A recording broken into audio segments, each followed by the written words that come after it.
Welcome to our YouTube channel story zone.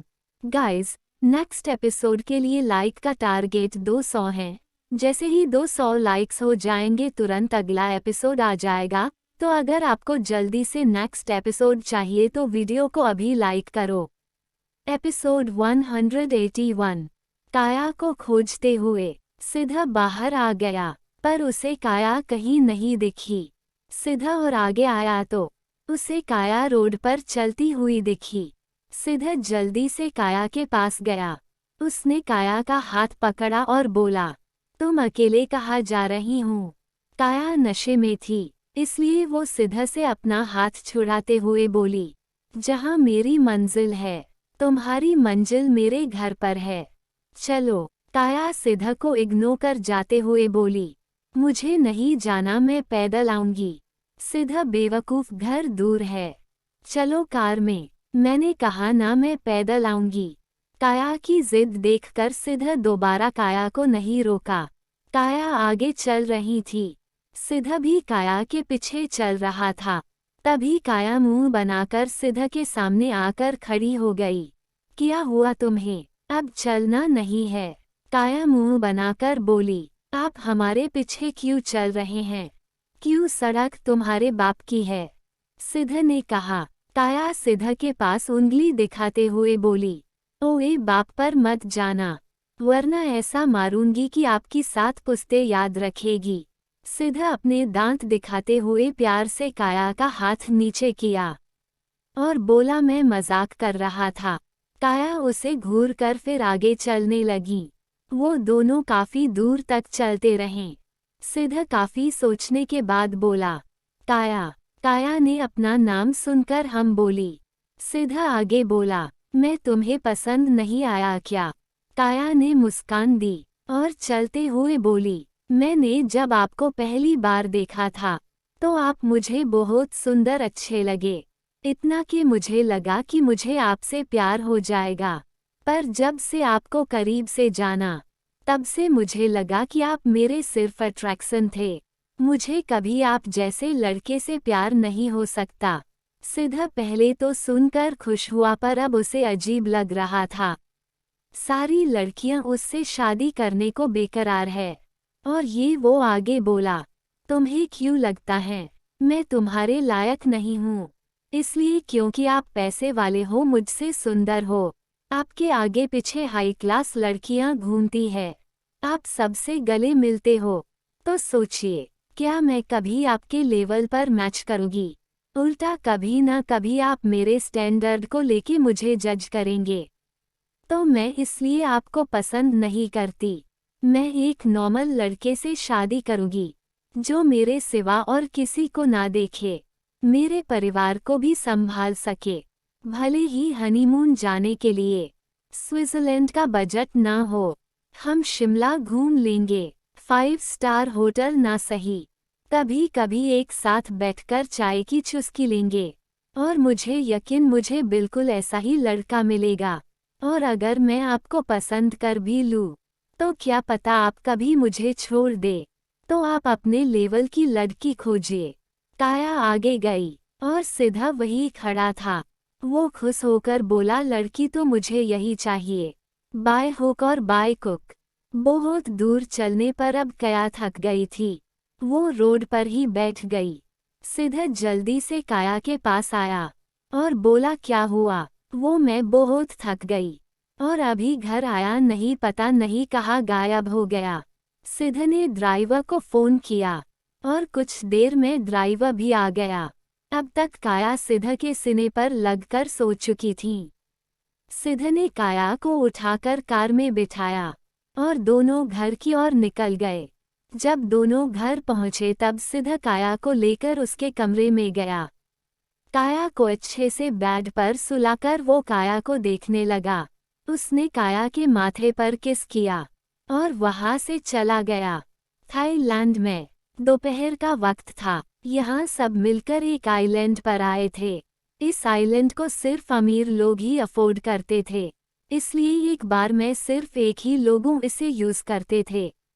विशेष ने पहले ही ये आइलैंड बुक कर लिया था, इसलिए सब यहाँ आए थे। आंचल और रेयांश रिजॉर्ट में रुक गए थे। यहाँ पर आने के बाद सभी को पर्सनल स्पेस मिला था। वो सभी बीच के एक एक कोने पर चले गए। पहाड़ों की वजह से वो जगह और खूबसूरत थी। रीत एक बतख का बहुत बड़ा बकेट था। उसे पानी में डालकर आराम से लेटा हुआ था। वो काफी आरामदायक था। रीत के आंखों पर चश्मा था।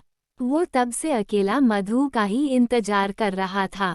तभी उसके ऊपर पानी का छींटा आया। रीत ने अपना चश्मा निकाल कर देखा तो वो मधु थी। रीत ने ध्यान से देखा तो मधु ने बिकनी पहन रखी थी, जिसे देख रीत तुरंत पानी में गिर गया। मधु उसे देख हंसने लगी। रीत खड़ा हुआ और मधु को देखने लगा।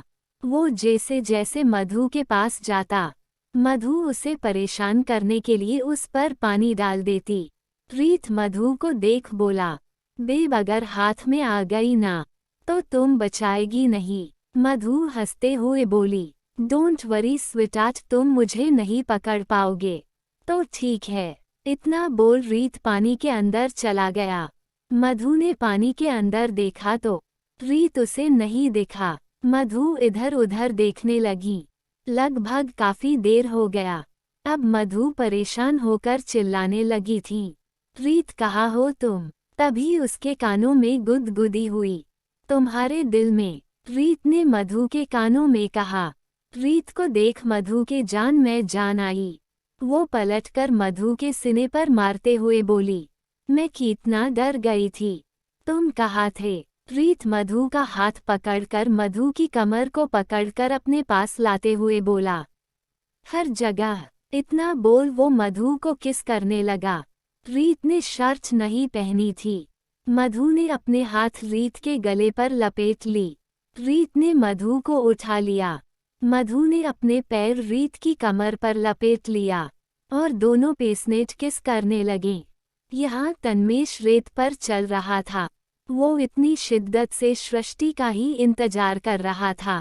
जब काफी देर हो गई और सृष्टि नहीं आई, तब तन्मेश वहां से जाने लगा। तभी उसके पीठ पर किसी ने रेत के गोले मारे। तन्मेश ने पलटकर देखा तो वो सृष्टि थी, जो छुपने की कोशिश कर रही थी, पर उसे कोई जगह ही नहीं मिल रही थी।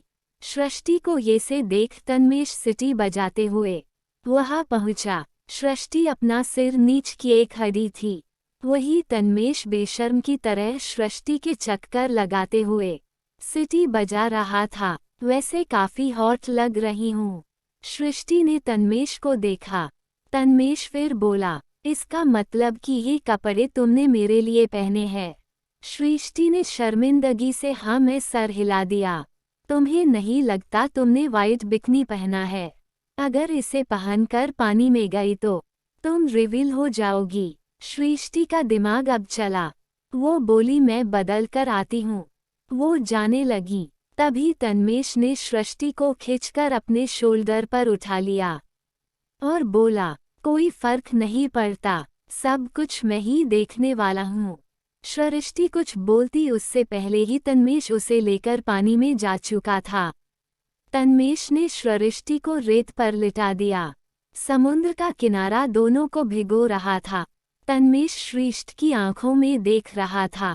वही सृष्टि अपने नजरें चुरा रही थी। सृष्टि ने अपनी आंखें बंद कर ली। जब उसे अपने पेट पर ठंडा सा महसूस हुआ, सृष्टि की सांसें अपने आप तेज हो गई। तन्मेश ने अपनी मुट्ठी में रेत लेकर उसे सृष्टि के पेट पर सहला रहा था। सृष्टि के शरीर में कर्क सा दौड़ रहा था। तन्मेश ने सृष्टि के ब्रेस्ट के ऊपर बीच में किस किया और घिरे घिरे सृष्टि के होठों पर किस करने लगा। अब तक दोनों रेत में लथपथ हो गए थे। तन्मेश के हाथ सृष्टि के शरीर पर चल रहे थे। सृष्टि अपने नाखून तन्मेश के बैक पर धंसा रही थी। तन्मेश ने घिरे घिरे हाथ सृष्टि के पैंटी में ले जाने लगा। वही सृष्टि ने तन्मेश के हाथों को रोक लिया। तन्मेश अब सृष्टि को देख रहा था। सृष्टि ने घिरे से कहा, वो अगर कोई आ गया तो। तन्मेश ने अपना हाथ पीछे ले लिया। वो बिना सृष्टि के मर्जी के इतना आगे कैसे बढ़ सकता है? सृष्टि जैसे तन्मेश की बातों को समझ गई थी। वो तन्मेश के गालों पर हाथ रख बोली, मैंने तुम्हें माफ कब का कर दिया था, वो तो मैं बस तुम्हें परेशान कर रही थी। तन्मेश सृष्टि को अपनी गोद में उठाकर पानी में ले जाते हुए बोला, तुम मेरे साथ कमरे में चलो फिर बताता हूँ। सृष्टि तन्मेश के सीने पर हाथ रख बोली, वैसे तुमने काफी अच्छी बॉडी बनाई है। हाँ, और इसकी ताकत भी तुम्हें आज ही बताऊंगा। सृष्टि शर्मा गई। दोनों काफी देर तक पानी में ही रहे। यहाँ अंश जब समुद्र पर पहुंचा तब वहां उसे रिद्धि कहीं नहीं दिखी। वो बोला, कमाल है, मुझे तो बोली कि वो यहाँ पहुंच जाएगी, पर अभी तक नहीं आई। कहाँ होगी? वो वहां से जाने लगा तभी उसे रिद्धि की आवाज आई, मैं यहाँ हूँ। अंश ने जब पलट कर देखा तब उसे रिद्धि पहाड़ के चट्टान पर बैठी दिखी। Episode 182। India Prayagraj Aditya office में बैठा था। वो अपने यहाँ के प्रोजेक्ट जल्दी से सोल्व करके यहाँ से मुंबई जाना चाहता था। उसे काम करते हुए लगभग शाम के 7 बज गए थे। वो इसी टेंशन में था। तभी उसका सेक्रेटरी केबिन पर नॉक किया। आदित्य ने उसे अंदर बुलाया। सर, आप जिस जगह अपनी कंपनी खड़ी करनी चाहते हैं वो कोई नंदलाल शर्मा की है, तो तुमने उनसे बात की?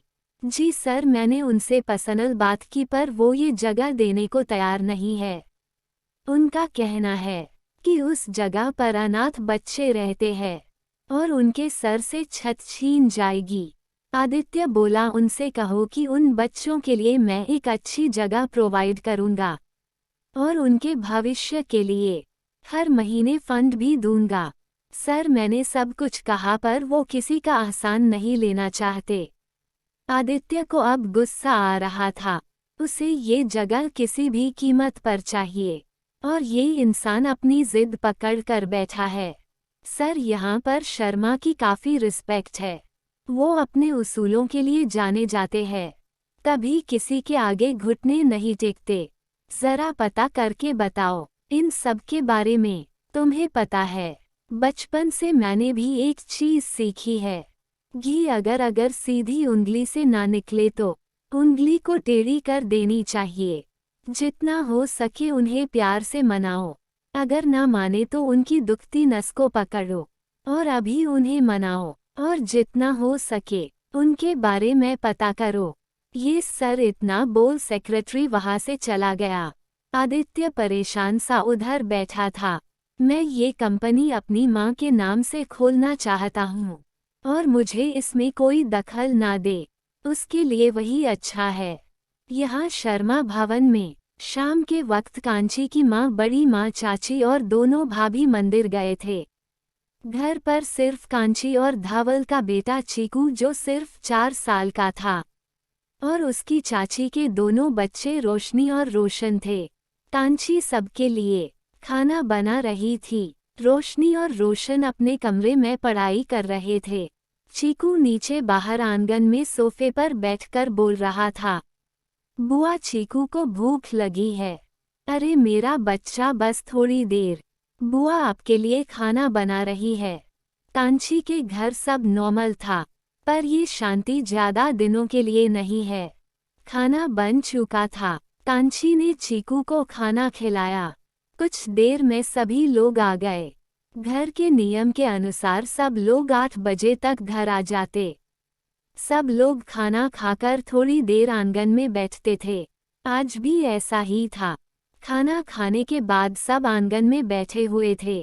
कांची की दादी कांची के बड़े पापा से बोली, का हुआ, कोनो लड़का मिला कि नहीं? कांची के बड़े पापा बोले, अरे अम्मा, कोनो खेत से मूली गाजर तोड़ना नहीं है। कांची की शादी अच्छे परिवार में करना है तो वक्त तो लगेगा ही। वही कांची के पापा किसी और ख्यालों में थे। जब कांची की दादी बोली, अरे बिटवा, सब ठीक तो है ना?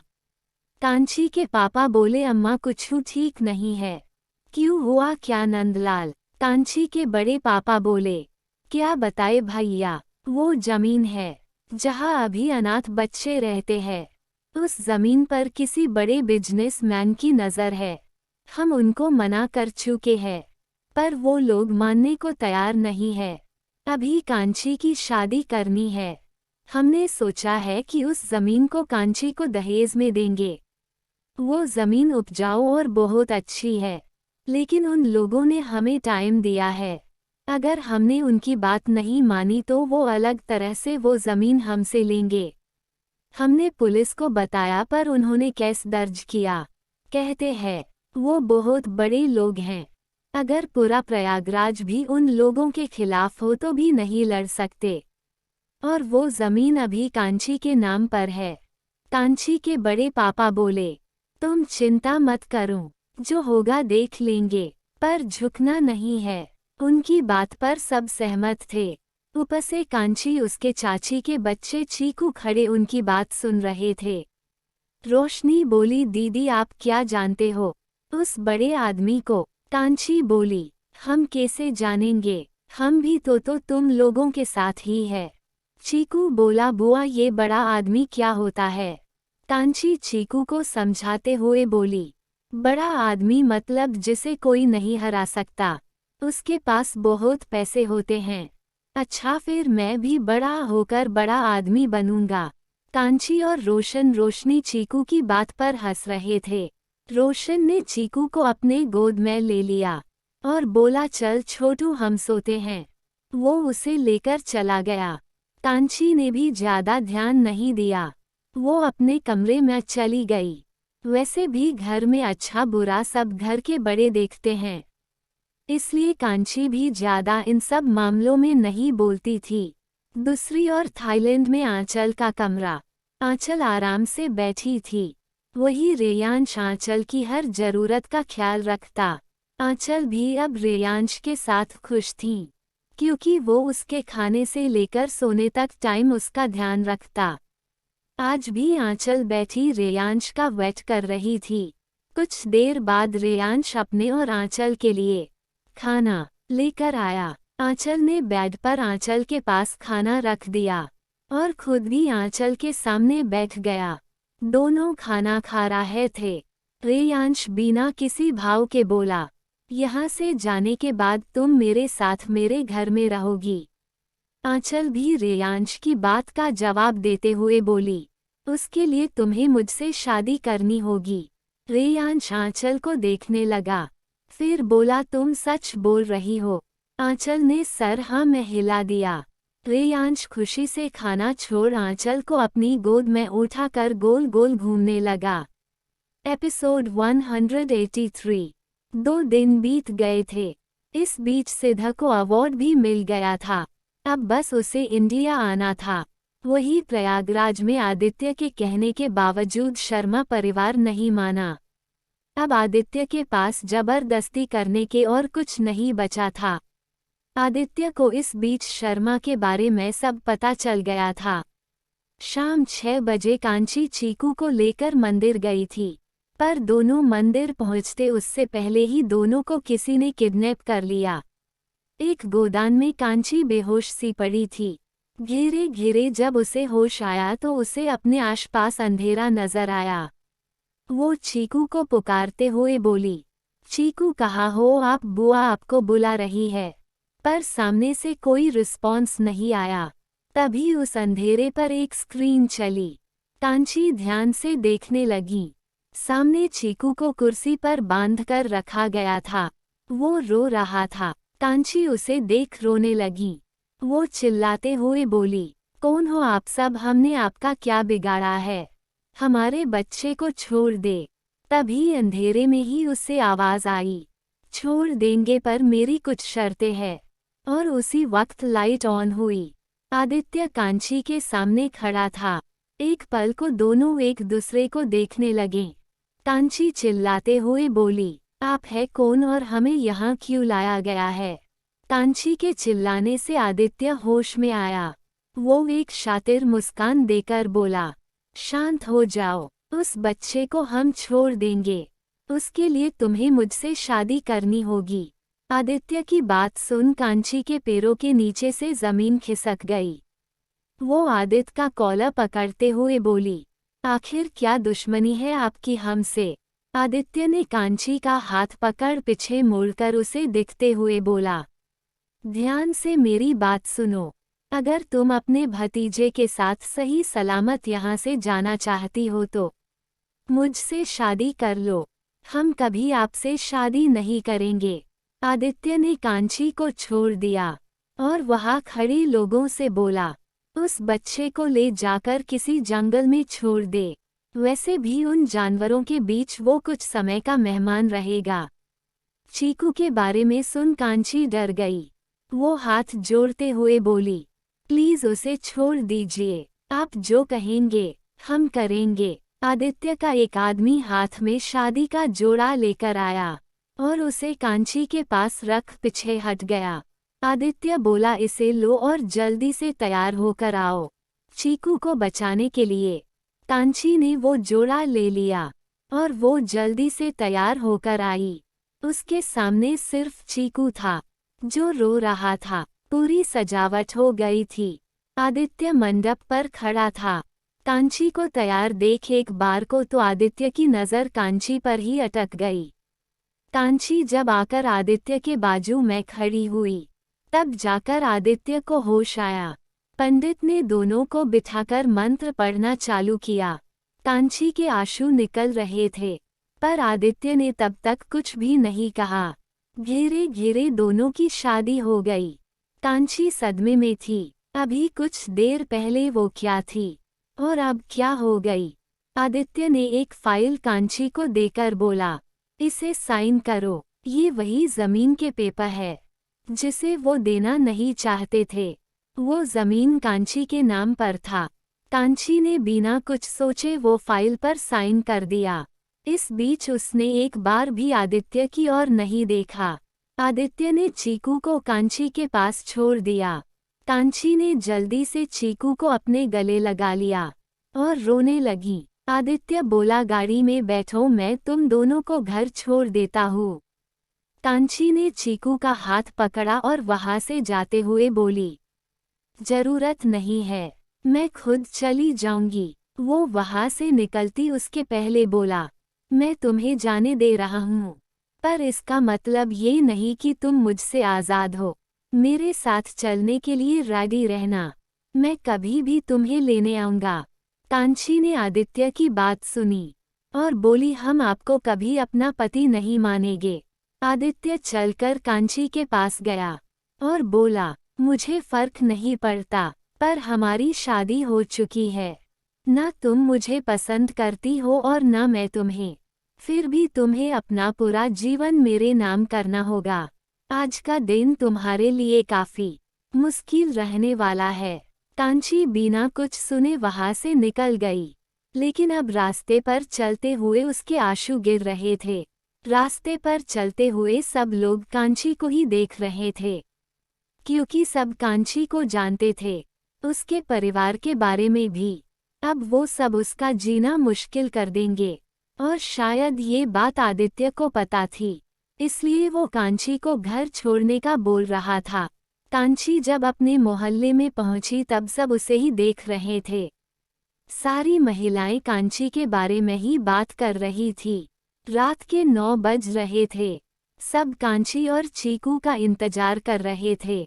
जब कांची अपने घर पहुंची सब कांची को देख हैरान थे।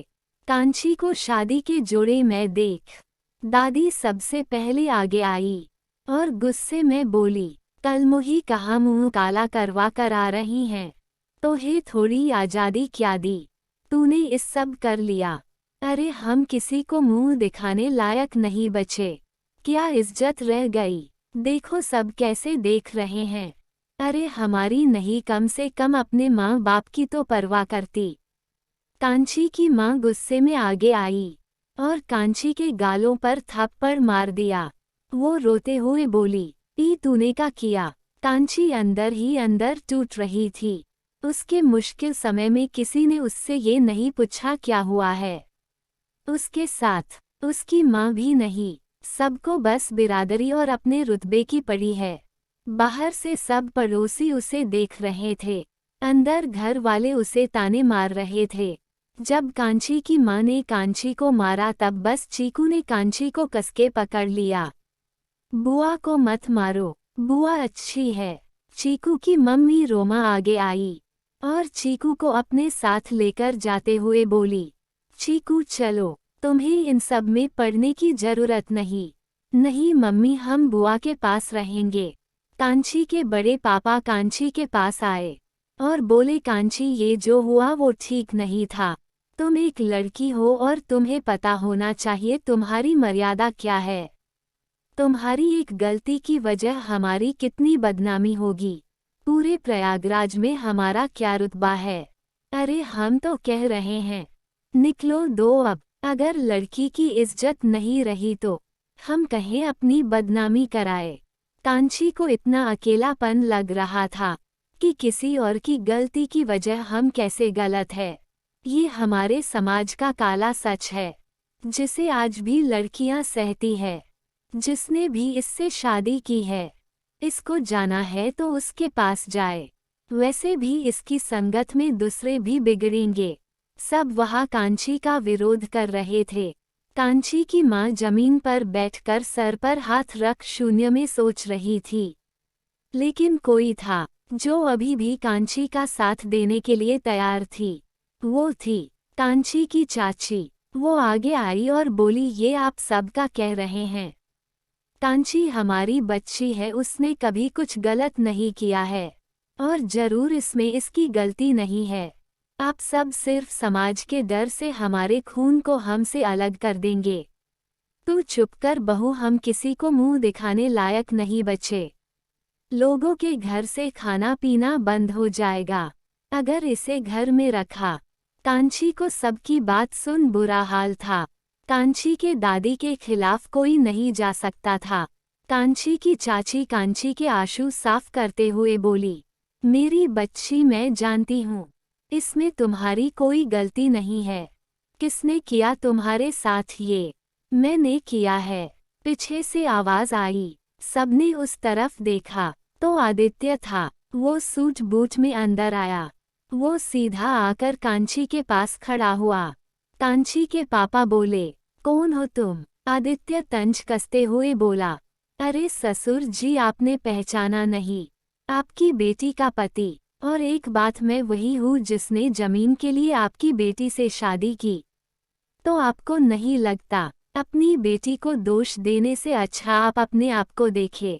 अगर आप सीधे से मान जाते तो मुझे आपके पोते को किडनैप करने की जरूरत नहीं पड़ती और न उसे बचाने के लिए आपकी बेटी को मुझसे शादी के लिए मजबूर होना पड़ता। खैर, आप जिसे ठुकरा रहे हैं उसकी वजह से आपका पोता सही सलामत है। वैसे आप लोगों को हीरे की कदर नहीं तो ना सही मुझे है। कांची, तुम्हारा जो भी सामान है उसे पैक करो। मुझे राजस्थान जाकर मम्मी पापा वृंदा से तुम्हें मिलाना है। ये तुम्हारा घर नहीं है। अब तुम यहाँ कभी नहीं आओगी। कांची की चाची कांची के सर पर हाथ रख बोली, बेटा, हम जानत हैं तुम अभी दुविधा में हो, पर यहाँ रहकर बस तुम सबका कांटा बनोगी। तुम्हें रोज ताने मिलेंगे, इसलिए कह रहे हैं बजरंग बली कुछ तो तुम्हारे लिए सोचे ही होंगे। इस घर से भी ज्यादा खुशियाँ मिलेंगी तुमको, इसकी हम गारंटी दे सकते हैं। इसलिए कह रहे हैं, तुम जाओ यहाँ से और दोबारा इस घर में मत आना। और हाँ, तुम जहाँ भी होगी हम तुम्हारे साथ है। इतनी देर से कांची बस खड़ी सुन रही थी। वो अपनी चाची को पकड़कर रोने लगी और बिल्कुल बच्चों सिसकते हुए बोली, चाची, हम सच कह रहे हैं, हमने कुछ गलत नहीं किया। कांची की चाची कांची को चुप कराते हुए बोली, हम जानते हैं, बच्चे बचपन से तुम्हें देख रहे हैं। कुछ लोगों को बस अपने इज्जत की पड़ी है और ये से लोगों के बारे में मत सोचो। ये तुम्हारा बलिदान कभी नहीं समझेंगे। तुम वहाँ जाओ जहाँ दामाद जी तुम्हें ले जा रहे हैं। हम जानते हैं वो चाहते तो तुम्हारे साथ और गलत कर सकते थे, पर उन्होंने ऐसा नहीं किया और एक अच्छे इंसान की तरह तुम्हें लेने आए हैं। लोग की समझ है हमें। चलो हम तुम्हारा सामान पैक कर देते हैं। कांची अपनी चाची को रोकते हुए बोली। चाची रुकिए, हम कुछ नहीं ले जाएंगे। अब इस घर से हमारा कोई लेना देना नहीं है, चलते हैं। कांची पीछे मुड़ी तभी उसकी चाची रोकते हुए बोली, बिटिया रुको, ये से खाली हाथ नहीं जाते। उन्होंने ने अपने हाथ कंगन निकालकर कांची को पहना दिया और बोली, इसे मैं अपने मायके से लाई थी, आज से ये तुम्हारा। कांची अपनी चाची के गले लग रोने लगी। कांची की चाची कांची को बाहर तक लाए। कांची ने अपने मम्मी पापा की ओर भी मुड़कर नहीं देखा। रोशनी कांची के पास आकर उसके गले लगकर रोने लगे। दीदी प्लीज पहले आप वादा कीजिए कि आप हमसे फोन पर बात करेगी। कांची दोनों को चुप कराते हुए बोली, हम जरूर आप दोनों से बात करेंगे। चीकू रोते हुए कांची के पैरों से लिपट गया। बुआ हम भी आपके साथ चलेंगे। कांची ने चीकू को अपनी गोद में उठा लिया और मुस्कुराकर बोली, बुआ तो हमेशा आपके साथ है। चीकू आपका जब मन करे बुआ को फोन कर देना, बुआ आपके लिए चॉकलेट भेजेगी। सच्ची बुआ, मुझी बच्चा, तो ठीक है आप जाइए। घर में सब सदमे में थे। कांची की माँ कांची को अपने सीने से लगाकर रोना चाहती थी।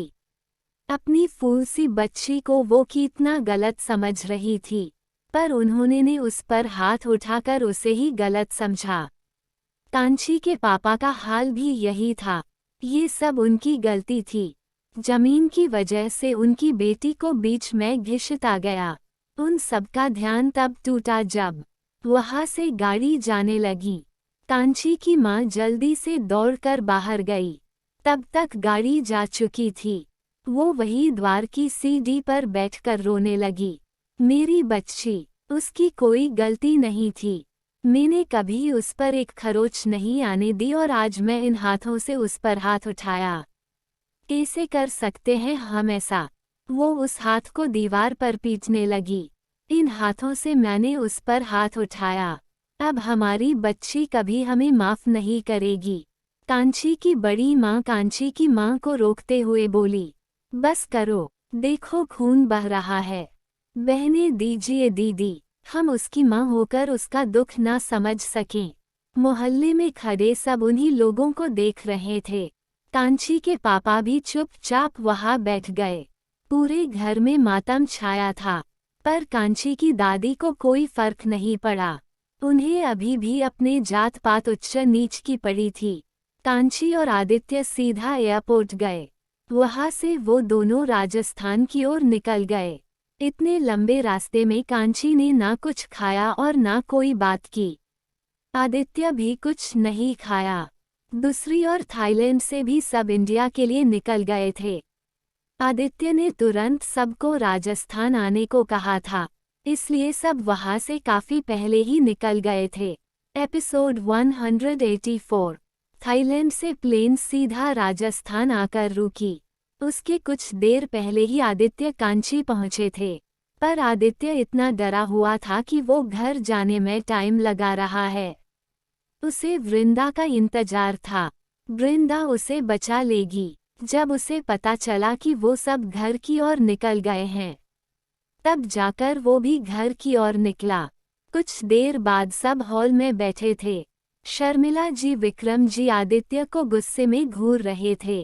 कांची अपना सर नीचे किए बैठी थी। विक्रम जी आदित्य के पास आए और उसके गालों पर एक थप्पड़ लगाकर बोले, ये सिखाया है हमने तुम्हें कि तुम उस बच्ची से जबरदस्ती शादी कर लो। वो शर्मिला जी को देख बोले, देखो भाग्यवन, सब तुम्हारे लाड प्यार का नतीजा है। शर्मिला जी गुस्से में वहां से गई और एक लकड़ी लेकर आई। आदित्य तो उस लकड़ी को देख डर गया। मॉम आप मुझे मरेंगी, आदित्य डरते हुए बोला। वही कुछ दूर पर विशेष खड़ा बोला, भाई इससे ज्यादा बेइज्जती नहीं हो सकती, अपनी बीवी के सामने पिटना। आदित्य विशेष को घूर कर देखने लगा। तभी शर्मिला जी आदित्य को मारने लगी। तू बड़ा हो गया है तो किसी के साथ कुछ भी करेगा।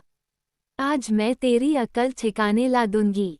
वो आदित्य को मारते हुए बोल रही थी। आदित्य चिल्लाते हुए बोला, मॉम लग रही हैं, प्लीज मत मारो। पर शर्मिला जी आदित्य को पीट रही थी। जब वृंदा से नहीं देखा गया तब वो जाकर उस लकड़ी को पकड़ ली और बोली, माँ आप ये क्या कर रही है? भैया को लग रही है। तुम चुप रहो लाडो, तुम्हारे भाई का दिमाग खराब हो गया है। आदित्य वृंदा के पीछे छुपते हुए बोला, सॉरी मॉम, भाड़ में गया तेरा सॉरी। लाडो तू हट सामने से। नहीं हम नहीं हटेंगे, आप भैया को फिर मरेगी तो क्या इसकी आरती उतारूं? देख कैसे उसने जमीन के लिए बेचारी बच्ची से जबरदस्ती शादी कर लिया। हाँ तो आप इनकी भी कुटाई कीजिए।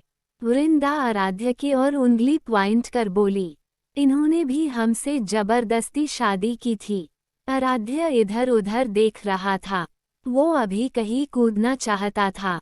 ये लड़की घूम फिर कर मेरे ऊपर ही क्यों आती है? कभी कुछ सोचकर नहीं बोलती। आदित्य बोला, हाँ इशू बिल्कुल ठीक बोल रही है। वो अभी भी वृंदा के पीछे से बोल रहा था। आराध्य आदित्य को देख रहा था।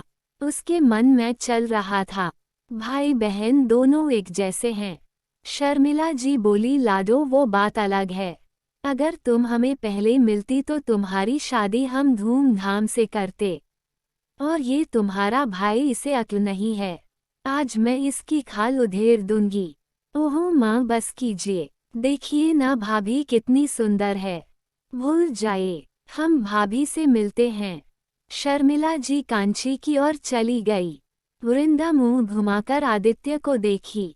आदित्य ने वृंदा को गले लगाकर उसके गालों पर किस कर लिया। आराध्य वृंदा आदित्य को घूरते हुए दोनों के पास आया।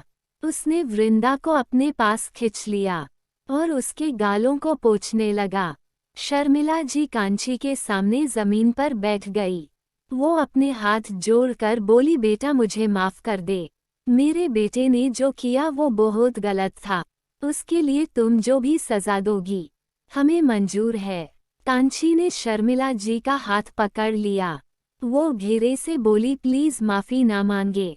शर्मिला जी कांची के गालों पर हाथ रख बोली, आज से तुम भी मेरी बेटी जैसी हो, जैसे मेरी बेटी आशी है। वो नौकर को देख बोली, जाओ आदित्य कमरा खाली कर बहू का सामान लगा दो। आदि अब से गेस्ट हाउस में रहेगा। आदित्य बोला, मॉम पर मैं अपने कमरे में क्यों नहीं रह सकता? आदि जिद मत करूं, अब से वहाँ मेरी बिंदनी रहेगी और कांची तब तक तुम्हारे साथ नहीं रहेगी जब तक वो तुम्हें अपना नहीं लेती। मैं कोई ना नुकुर नहीं सुनूंगी। आदि को अपनी माँ के आगे झुकना पड़ा। आशी अपनी भाभी को उनके कमरे में ले जाओ। वृंदा अपनी माँ को देखते हुए बोली, पर माँ हमें डर लगता है। लाडो कब तक अनजान लोगों को देख डरोगी? अब वो तुम्हारी भाभी है। इस वक्त वो तुम्हारे हम उम्र की है। उन्हें तुमसे बात करके अच्छा लगेगा। वृंदा अपनी माँ की बात मान गई। वृंदा, मधु, रिद्धि, आंचल, सृष्टि, श्रद्धा आगे आए और कांची को लेकर आदित्य के कमरे में गए। विक्रम जी आराध्य को देख बोले, दामाद जी चलिए मैं आप सबको आपका कमरा दिखा देता हूँ। आराध्य और बाकी सब विक्रम जी के पीछे चले गए। शर्मिला जी ने सबका खाना उन सब के कमरे में पहुँचाने को कहा। आदित्य के कमरे में कांची, वृंदा, श्रद्धा, सृष्टि, मधु, रिद्धि बैठे थे। मधु कांची को सबसे मिलवाते हुए बोली, कांची ये तुम्हारी ननंद वृंदा है, आदित्य की बहन, और मैम मधु, श्रद्धा, रिद्धि है। मधु सृष्टि की ओर इशारा कर बोली, और ये सृष्टि है तुम्हारे पति की गर्लफ्रेंड और उसकी एक्स फिवोंसी। कांची सृष्टि को ध्यान से देखने लगी। सब कांची का रिएक्शन देख रहे थे और कहीं ना कहीं कांची को बुरा लग रहा था। सृष्टि कांची का शक दूर करते हुए बोली, रिलैक्स, में बस उसकी चाइल्ड फ्रेंड हूँ और मेरी शादी किसी और से हुई है। और तुम्हें पता है हम सब देवरानी जेठानी है। आंचल को छोड़कर वो हमारी नंद है। कांची सबको ध्यान से देख रही थी। उसे इतनी जल्दी सबके नाम याद नहीं होने वाले थे। कांची सबकी ओर देख बोली, आप सब यही रहते हैं? आंचल बोली, नहीं, हम मुंबई रहते हैं और 1-2 दिन में चले जाएंगे। कांची अंचल की बात सुन उदास थी। वृंदा बोली, अरे भाभी, आप उदास ना हो, भैया का काम मुंबई में चल रहा है तो आप हमारे साथ रहेंगी, पर अभी नहीं। कांची वृंदा को देख बोली, हमें कपड़े बदलने हैं। हाँ, क्यों नहीं, माँ ने पहले ही कपड़े मंगवा दिए हैं, आप चेंज कर लीजिए। कांची वहां से कपड़े बदलने चली गई। यहाँ आदित्य, आराध्या, प्रीत, अंश, तन्मेश, विशेष एक कमरे में एक ही बेड पर बड़े उटपटांग तरीके से लेटे हुए थे। विशेष पेट के बल लेटा हुआ खिड़की से बाहर देखते हुए बोला, नामुमकिन। तन्मेश उसकी बात सुन बोला, क्या नामुमकिन? विशेष बोला, तन्मेश भाई, आदित्य ने शादी की, उसके बाद आंटी कह रही है दोनों अलग कमरे में रहेंगे। अब तुम बताओ, एक लड़का जिसकी शादी हो गई, उसकी पत्नी उसी घर में उसके आसपास है और उस लड़के को पता है कि वो उसकी पत्नी है, तब भी वो उसे छूना तो दूर बात भी नहीं कर सकता। विशेष की बात सुन आदित्य ने उसके सर पर एक चपली मारकर बोला, साले, तेरे दिमाग में यही चलता है। विशेष उठकर बैठ गया और बोला, ब्रो, तू बस कुछ दिन अपनी वाइफ के आसपास रह, फिर तुझे पता चलेगा कि मैं ऐसा क्यों बोल रहा हूँ। प्रीत भी विशेष का साथ देते हुए बोला, वैसे तेरे बात में पॉइंट है। आदित्य बोला, ऐसा नहीं होगा, मुझे कांची से प्यार नहीं है और ना उसे है। हाँ, तो तुझे क्या लगता है बुढ़ापे तक तुम दोनों को एक दूसरे से प्यार नहीं होने वाला? मुझे नहीं पता, इतना पता है कि मॉम अब कुछ दिन मुझसे बात नहीं करने वाली है। हाँ, तो तूने काम ही वैसा किया, विशेष बोला। आदित्य बोला, तो तुम लोग कौन सा शादी करके आए हो और मुझे परेशान करना बंद करो, मुझे नींद आ रहा है। बाकी सब भी थके हुए थे, इसलिए वो भी अपने कमरे में चले गए। एपिसोड 185। यहाँ वृंदा जब कमरे में आई तब तक आराध्य सो चुका था। वृंदा आराध्य को अच्छे से उड़ाकर कपड़े बदलने चली गई। कुछ देर बाद वो भी आराध्य के पास आकर लेट गई। वृंदा की खुशबू को महसूस कर आराध्य ने वृंदा को अपने पास खींच लिया और वृंदा को पकड़कर सो गया। वृंदा भी कुछ देर में सो गई। यहाँ कांची अपने कमरे के बालकनी में बैठी थी। उसे इतना तो विश्वास हो गया था कि जिस लड़के के साथ उसकी शादी हुई थी वो एक अच्छा लड़का था, पर कांची अभी चाहकर भी उस इंसिडेंट को भुला नहीं पा रही थी। अपने परिवार से वो एक पल में ही बिछड़ गई और आज उन लोग से इतनी दूर थी। आने वाली जिंदगी उसके लिए क्या चुनी है उसे भी नहीं पता था। इस घर में सब अच्छे थे, फिर भी मायका मायका होता है, फिर चाहे वो जितना भी गुस्सा करे। सासू माँ भी अच्छी है, पर अपनी माँ की बहुत याद आ रही है। क्या करूँ, फोन करूँ? नहीं, हम क्यों करें? अगर उन्हें हम पर भरोसा नहीं था तो हम कभी बात नहीं करेंगे। कांची अंदर आकर सो गई। अगली सुबह कांची उठी। वो अपने अलमारी के पास गई। उसने देखा कि वहां पर लहंगा और ड्रेस रखे हुए थे। कांची ने लाल लहंगा निकाला और जल्दी से तैयार हो गई। माथे पर छोटी गोल बिंदी, बीच मांग में सिंदूर, मंगलसूत्र पहन वो नीचे आई। उसने नीचे देखा तो सब लोग काम में लगे हुए थे। कांची ने वृंदा को देखा और रोकते हुए बोली, दीदी, यहाँ क्या हो रहा है? भाभी, वो माँ ने आपके लिए पूजा रखवाई है ताकि आप और भाई हमेशा साथ रहे। हम भी आपकी मदद करवाए। नहीं, माँ ने ना कहा है, जब तक सारी रस्म पूरी नहीं होती तब तक आप कोई काम नहीं करेगी। आप जाकर कमरे में बैठिए, हम आपके लिए चाय लेकर आते हैं। कांची भी वृंदा की बात मानकर ऊपर जाने लगी। वो जा ही रही थी, तभी उसे सीढ़ी पर ही आदित्य मिल गया। आदित्य ने कांची को देखा। वो तो एक बार कांची को देखता रह गया। तो वहीं कांची ने बस एक नज़र आदित्य को देखा। वो ऊपर चली गई। आदित्य ने कांची को देखा और अपने मन में बोलते हुए नीचे आने लगा। लगता है अभी तक गुस्सा है, कोई नहीं, माफ़ी मांग लूँगा। वैसे काफ़ी सुंदर है। दोपहर का समय कांची और आदित्य के लिए पूजा रखी गई और दोनों ने पूजा खत्म की। तभी शर्मिला जी बोली, आज रात को हमने एक छोटी सी पार्टी रखी है ताकि लोग हमारी बहू को देख सकें, इसलिए सब जाकर तैयार होना शुरू हो जाओ। सभी लोग अपने काम में लग गए। रात के वक्त सभी मेहमान आना शुरू हो गए थे। वहाँ मीडिया वाले भी मौजूद थे। आदित्य वहाँ खड़ा सबसे मिल रहा था। उसने लाल कुर्ता पहना था। तभी वहाँ पर खड़े सबकी नज़र सामने गई। कांची को सीढ़ियों से नीचे लाया जा रहा था। कांची को आज एक महारानी की तरह तैयार किया गया था। भारी भरकम ज्वेलरी, भरी भरी चूड़ियाँ, लाल हैवी लहंगा। आदित्य की नज़र कांची पर थी। कांची की नजरें नीचे थी। कांची जब आकर आदित्य के पास खड़ी हुई तब जाकर आदित्य होश में आया। आदित्य सबको कांची से मिलवा रहा था। कांची भी सबसे अच्छे से मिल रही थी। यहाँ टीवी पर कांची को देख उसके परिवार काफी खुश थे। कांची की चाची बोली, मेरी बच्ची जिसे आप लोगों कह रहे थे, उसने आप सबकी सिर नीचे कर दिया। आज उसे पूरे सम्मान के साथ लोगों देख रहे हैं। घर में सब शर्मिंदा थे, पर सबके चेहरे पर खामोशी थी। सभी की गलती थी। कांची के जाने से पूरा घर सुना हो गया था। यहाँ महल में आराध्य वृंदा के पीछे ही लगा हुआ था। तरह तरह की मिठाई देख वृंदा बस खाए जा रही थी, पर आराध्य बस उसे थोड़ा सा ही खाने देता। पूरे पार्टी में आराध्य की नज़र बस वृंदा पर ही थी।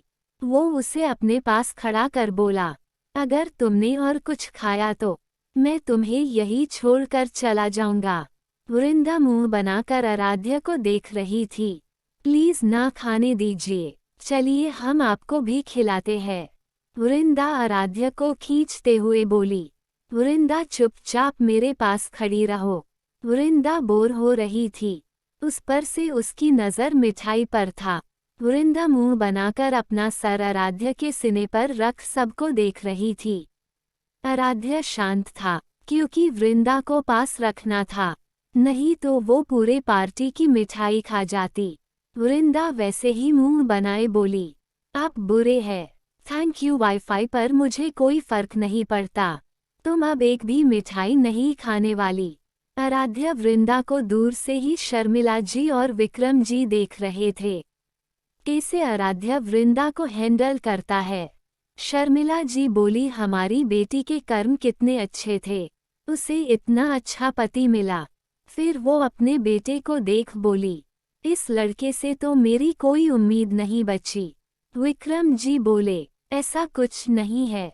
आदित्य ने अपनी शादी छुपाई नहीं, वो कांची को भी अपना रहा है। इसका मतलब वो शादी के महत्व को समझता है। वो चाहता तो कांची को छोड़ सकता था, पर उसने ऐसा नहीं किया। बस थोड़ा वक्त दो, सब सही हो जाएगा।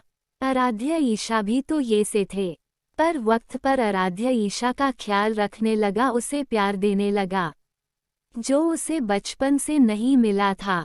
आप सही कह रहे हैं, सब ठीक हो जाएगा। यहाँ रुचि भी आई थी, इसलिए सृष्टि अपनी मम्मी पापा के साथ बात कर रही थी।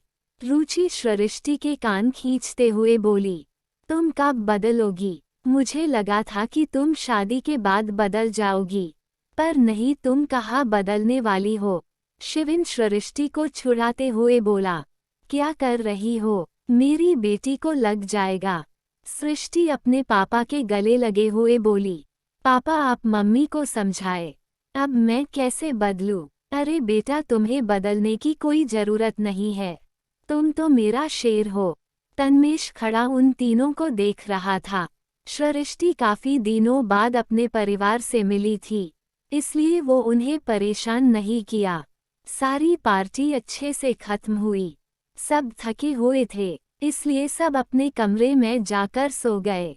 अगली सुबह कांची ने एक लाल साड़ी पहनी। आज उसकी पहली रसोई थी। वो जल्दी से तैयार होकर किचन में गई। वृंदा, मधु, श्रद्धा, रिद्धि वहाँ पहले से ही थे। सृष्टि रात को ही अपने घर चली गई थी। सबने मिलकर कांची की मदद की और खाना टेबल पर लगाया। धीरे धीरे सब आकर टेबल पर बैठ गए। सबने खाना खाया। खाना अच्छा बना था, इसलिए सबने कांची को गिफ्ट दिया। अब बारी थी आदित्य की। वो हकलाते हुए बोला, वो मुझे ऐसा कुछ पता नहीं था। मैं रात को ले आऊंगा। किसी दिन तुम मुझे भी भूल जाओगे। आदित्य बोला, मम्मी क्या बोल रहे हो? मैं सच में भूल गया। पक्का रात को लेते आऊंगा। आराध्या सबकी ओर देख बोला, मॉम डैड हम आज ही मुंबई के लिए निकलेंगे। शर्मिला जी रोकते हुए बोली, बेटा सिर्फ 2 दिन हुआ है और इतनी जल्दी कुछ दिन और रुक जाए। अभी तो मैं मेरी लाडो के साथ ठीक से बात भी नहीं कर पाई। रीत बोला, आंटी काम बहुत बढ़ गया है, ऑफिस जाना जरूरी है। शर्मिला जी फिर उन्हें नहीं रोकी। दोपहर तक सब चले गए थे। अब बस घर में कांची, शर्मिला जी, विक्रम जी, आदित्य थे।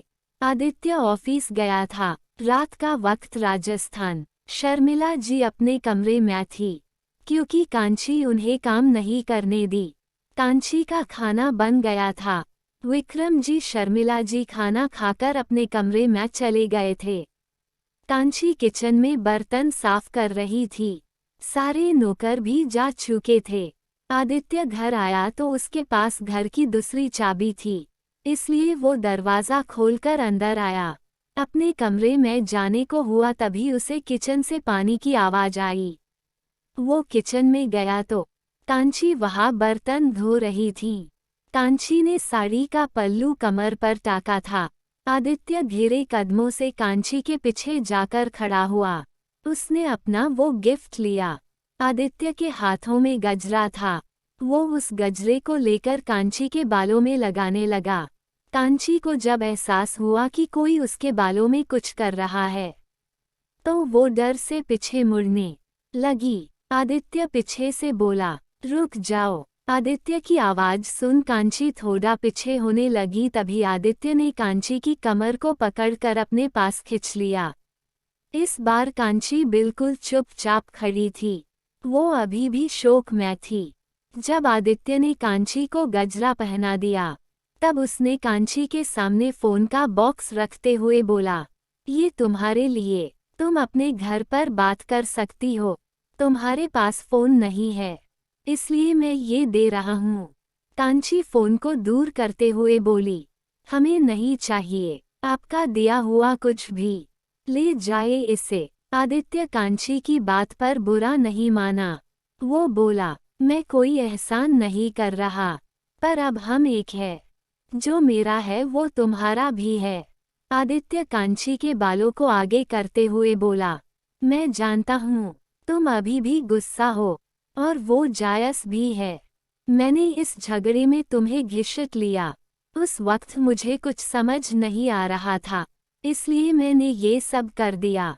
मैं तुम्हें फोर्स नहीं करूँगा। ये तुम्हारी मर्जी है।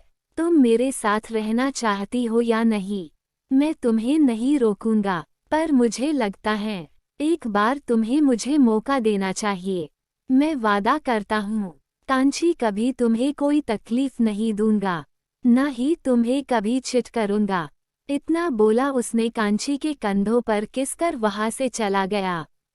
कांची ने अपनी आंखें बंद रखी थी। उसने धीरे से अपनी आंखें खोली और आदित्य के कहे हुए शब्दों के बारे में सोचने लगी। एपिसोड 186। मुंबई। रात का समय। सभी लोग घर पहुंच गए थे। ऋषि शांत और चुप सा हो गया था। इन दिनों सब कुछ उसकी लाइफ में उथल पुथल हो रखा था, पर अभी भी वो सबके सामने खुद को नॉर्मल ही बताता था। सभी हॉल में बैठे थे। तब ऋषि बोला, आज से मुझे भाभीयों के हाथ का खाना मिलेगा। क्यों भैया, आपको खाना नहीं मिला इन दिनों? मधु ने कहा, अरे भाभी मत पूछिए, आप लोगों के बिना घर बिल्कुल सुना लगता था। रीत बोला, आराध्या क्या तुम्हें पता है सिद्ध कब आने वाला है? हाँ, वो कल सुबह तक आ जाएगा। चलो ठीक है, सबने शादी कर ली है, अब उसके लिए भी किसी को खोज कर शादी कर देते हैं। विशेष बोला। तन्मेश ने कहा, उसे कोई पसंद आए तो ना। वृंदा किसी की बात पर इंटरेस्टेड नहीं थी। वो उबासी लेते हुए बोली, हमें नींद आ रही है, हम चले सोने। वृंदा वहां से उठकर जाने लगी। उसके पीछे सृष्टि भी वृंदा के पीछे जाने लगी। घिरे घिरे सब वहां से सोने चले गए। बस आराध्य और आंचल वहां बैठे हुए थे। सबके जाने के बाद आराध्य बोला, आंचल तुमने अपने और रेयांश के रिश्ते को लेकर क्या सोचा है? आंचल को उम्मीद नहीं थी कि आराध्य उससे ये सवाल करेगा। वो, आराध्य मैं एक मौका और देना चाहती हूँ, पर अगर तुम नहीं चाहते तो। वो आगे कुछ बोल पाती उससे पहले आराध्य ने कहा, ठीक है, तुम दोनों शादी कर सकते हो। आंचल खुशी से आराध्य के गले लग गई। थैंक यू, तुम सच में बहुत अच्छे भाई हो। मस्का मत लगा, मैं तुम्हें घर से भगाना चाहता हूँ। हाँ, मैं यही आकर रहूंगी, ये मेरा भी घर है। हाँ हाँ, देखते हैं, चल अभी जाकर सो जाओ। दोनों अपने अपने कमरे में चले गए। यहाँ अमेरिका में सिद्ध और काया एयरपोर्ट पर पहुँचे थे। दोनों फ्लाइट में बैठे थे, पर आज कुछ अलग था। काया जहाँ बैठी थी उसी की बगल वाली सीट पर बैठा था। कुछ दिन से काया नोटिस कर रही थी कि सिद्ध उसमें कुछ ज्यादा ही दिलचस्पी ले रहा है, पर वो हमेशा इग्नोर कर देती। तभी जानबूझकर काया के पास आना। काया वैसे भी 24 की थी, उसे सब समझ आ रहा था, पर वो ये समझती कि सिद्ध सबसे ये से ही रहता है, इसलिए वो चुपचाप अपना काम करती और सिद्ध से दूरी बनाकर रखती।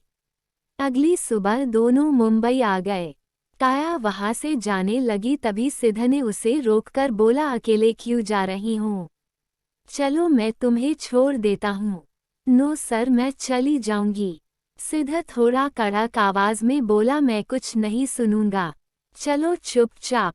सिद्ध ने ड्राइवर से चाबी ली और काया को अपने बगल वाली सीट पर बैठाकर खुद ड्राइविंग सीट पर बैठ गया। काया सिद्ध काया के घर की ओर निकल गए। दोनों ने रास्ते में कोई बात नहीं की।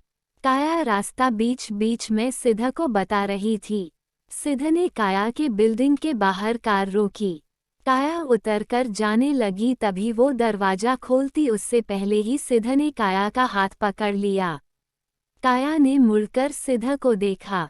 सिद्ध काया के थोड़ा सा पास आया। सर, ये आप? वो आगे बोलती उससे पहले सिद्ध ने काया के होठों पर अपनी उंगली रख दी।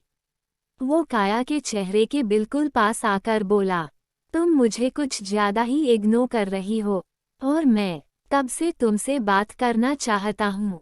तुम्हें बताना चाहता हूँ कि मैं तुमसे प्यार करता हूँ। सिद्ध की बात सुन एक पल काया बहुत खुश हुई, पर अपने और सिद्ध के बीच का फर्क देख उसने अपने होठों से सिद्ध का हाथ हटाकर घिरे से बोली, सर ये नहीं हो सकता, मैं आपको पसंद नहीं करती, और हम दूर रहें वही अच्छा है। मैं बस आपकी सेक्रेटरी हूँ, और मैं अपनी लिमिट्स जानती हूँ। मैं नहीं चाहती कि लोग मुझे एक अमीर लड़के को फंसाने वाली कहे। तो प्लीज आप इस बात को यही भूल जाए। काया की बात सुन सिद्ध को अच्छा नहीं लगा।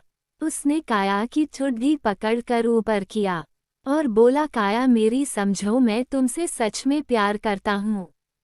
प्लीज सर, मुझे जाने दे। मैं आपके स्टेट्स को मैच नहीं करती और ना करना चाहती हूँ। वो आगे बोलने गई, तभी सिद्ध काया को किस करने लगा। काया अभी शोक में है। वो आंख खोले सिद्ध को देख रही थी। वही सिद्ध अपनी आंखें बंद किए काया को पैसनेट किस कर रहा था। काया को अपने अंदर महसूस हुआ कि वो जो कर रही है वो गलत है। वो तुरंत सिद्ध को धक्का देकर जल्दी से दरवाज़ा खोलकर चली गईं। सिद्ध के होठों पर अभी भी काया की लिपस्टिक लगी हुई थी। सिद्ध ने अपने होठों पर हाथ फेरा और मुस्कुरा कर बोला, बहुत जल्द तुम्हें भी मुझसे प्यार हो जाएगा। सीधा वहां से घर की ओर निकल गया। राजस्थान सुबह का समय कांची को ऐसा लग रहा था कि वो लेट हो गई है, इसलिए वो जल्दी से तैयार हुई और सीढ़ी से नीचे आते हुए पल्लू को अपने कमर पर टाक कर किचन में चली गईं। वहाँ एक नौकर सब्जी काट रहा था। कांची बोली, भैया क्या बनाना है? आप हमें बता दीजिए, हम बना देते हैं। वो नौकर बोला, मालकिन खाने की तैयारी हो गई है, आप छोटे मालिक को कॉफी दे आइए, वरना वो गुस्सा होंगे। वैसे भी बड़ी मालकिन मंदिर गई है। कांची नौकर के कहे अनुसार कॉफी लेकर आदित्य के कमरे में गई। उसने अंदर नॉक किया, पर अंदर से कोई आवाज नहीं आई। कांची ने 2-3 बार नॉक किया, पर कोई आवाज ना पाकर वो अंदर कमरे में चली गई। उसने पूरा कमरा देखा पर आदित्य कहीं नहीं दिखा। कांची ने सोचा कॉफी टेबल पर रख कर चली जाती हूँ। उसने चाय टेबल पर रखी, तभी बाथरूम खुलने की आवाज आई। कांची ने सामने देखा तो आदित्य ने सिर्फ टॉवल पहन रखा था और दूसरे टॉवल से अपने बाल साफ कर रहा था। आदित्य को देख कांची जल्दी से पलटकर अपनी आंखें बंद कर बोली, ही हनुमान जी, ये क्या हुआ? कांची की आवाज सुन आदित्य ने भी कांची को देखा। उसे पीछे खड़ा देख और खुद में बड़बड़ता देख। आदित्य कांची के पीछे जाकर कांची के पूरे कमर से लेकर पूरे पेट को अपने दोनों हाथों में भर लिया। कांची ने डीप ब्लाउज पहना था, इसलिए आदित्य के शरीर की बूंदें कांची के शरीर को छू रही थीं। कांची के रोंगटे खड़े हो गए। वो आंखें फाड़कर सामने की ओर देख रही थी। आदित्य कांची के बालों को साइड कर उसके शोल्डर पर किसकर बोला, गुड मॉर्निंग जान। कांची हकलाते हुए बोली, हा हा हा, हमें छ छोड़िए, ये आप क्या कर रहे हैं? आदित्य और कस के कांची को पकड़कर बोला, तुम्हें प्यार कर रहा हूँ। वैसे हमारी शादी को 4 दिन हो गए, तो मैं सोच रहा हूँ तुम्हें कहीं घुमा लाओ। बताओ कहाँ जाना पसंद करोगी? कांची को घूमने का शौक था, पर वो कभी प्रयागराज से बाहर नहीं गई थी। पर वो अभी इतनी जल्दी आदित्य को अपनाना नहीं चाहती थी। कांची बोली, हमें कहीं नहीं जाना, छोड़िए हमें, वरना हम चिल्लाकर माँ को बुला देंगे। एपिसोड 187। कांची की बात सुन आदित्य ने कांची को अपनी तरफ घुमा दिया, लेकिन आदित्य ने कांची को बिल्कुल अपने पास रखा था। आदित्य अपनी भौहें चढ़ा कर बोला, जान तुम भूल रही हो, मॉम घर पर नहीं है, वो बाहर गई है। तो बताओ किसे बुलाओगी? कांची सोचते हुए बोली, हम उनके आने के बाद बता देंगे कि क्या? आदित्य कांची को चिढ़ाते हुए बोला, क्या बोलोगी? बताओ कि मैंने तुम्हें कहा और कैसे पकड़ा था। कांची ने अपनी नजरें झुका ली। आदित्य ने अपने हाथों से कांची की ठुड्डी को ऊपर किया और बोला, क्या हुआ? अब क्या हुआ? कांची बोली, देखिए आप हमें छोड़ दीजिए। छोड़ दूंगा, पहले मुझे किस करो। कांची आंखें फाड़कर आदित्य को देख रही थी। वो हकलाते हुए बोली, हम नहीं करेंगे। तो ठीक है, खड़ी रहो ये से मेरी बाहों में, जब तक तुम मेरे गालों पर किस नहीं करती तब तक मैं तुम्हें नहीं जाने दूंगा। हे हनुमान, ये आप हमें कहाँ फंसा दिए? अब क्या करे, कोई चमत्कार कर दीजिए। वो सोच ही रही थी। आदित्य कांची को बोला, तुम्हें कोई बचाने नहीं वाला। कांची आदित्य को देख बोली, आपको कैसे पता क्या सोच रहे हैं? मुझे सब पता है, अब मुझे किस करो। कांची बोली, अगर हम आपको किस कर देंगे तो आप हमें छोड़ देंगे। आदित्य बोला, हाँ सच में। कांची घिरे घिरे आदित्य के पास गई। उसने जल्दी से अपने होठों को आदित्य के गालों पर रखकर भाग गई। आदित्य उसे भागता देख हंसने लगा। कांची सीधा किचन में आकर रुकी। उसने अपनी धड़कनों को शांत किया और खाना बनाने लगी। पर आज कांची के चेहरे पर अलग सी मुस्कुराहट थी। वो खाना बनाते समय भी मुस्कुरा रही थी। एक नौकर ने कहा, छोटी मालकिन नाश्ता तैयार है। बड़ी मालकिन भी आ गई है। जी भैया, चलिए हम टेबल पर नाश्ता लगाते हैं। आप जाकर सभी को बुला दीजिए। शर्मिला जी और विक्रम जी साथ में नीचे आए। कांची दोनों को खाना परोसने लगी थी, तभी शर्मिला जी बोली, बेटा आपने नाश्ता किया? माँ, पहले आप कर ले फिर हम कर लेंगे। बिल्कुल नहीं, चलो बैठो, हमारे साथ ही नाश्ता करो। शर्मिला जी के इतना बोलने पर कांची बैठ गई। तभी आदित्य भी नीचे आया। उसने शर्मिला जी विक्रम जी के पैर छुए। शर्मिला जी आदित्य को इग्नोर कर खाना खाने लगी। आदित्य कांची के बगल में बैठते हुए बोला, मॉम आप कब तक मुझसे गुस्सा रहेंगी? एक काम करिए, आप मुझे मार लीजिए। मैं होती कौन हूँ तुझे कुछ कहने वाली? मॉम आप ऐसा क्यों बोल रही है? मैं सॉरी बोल रहा हूँ।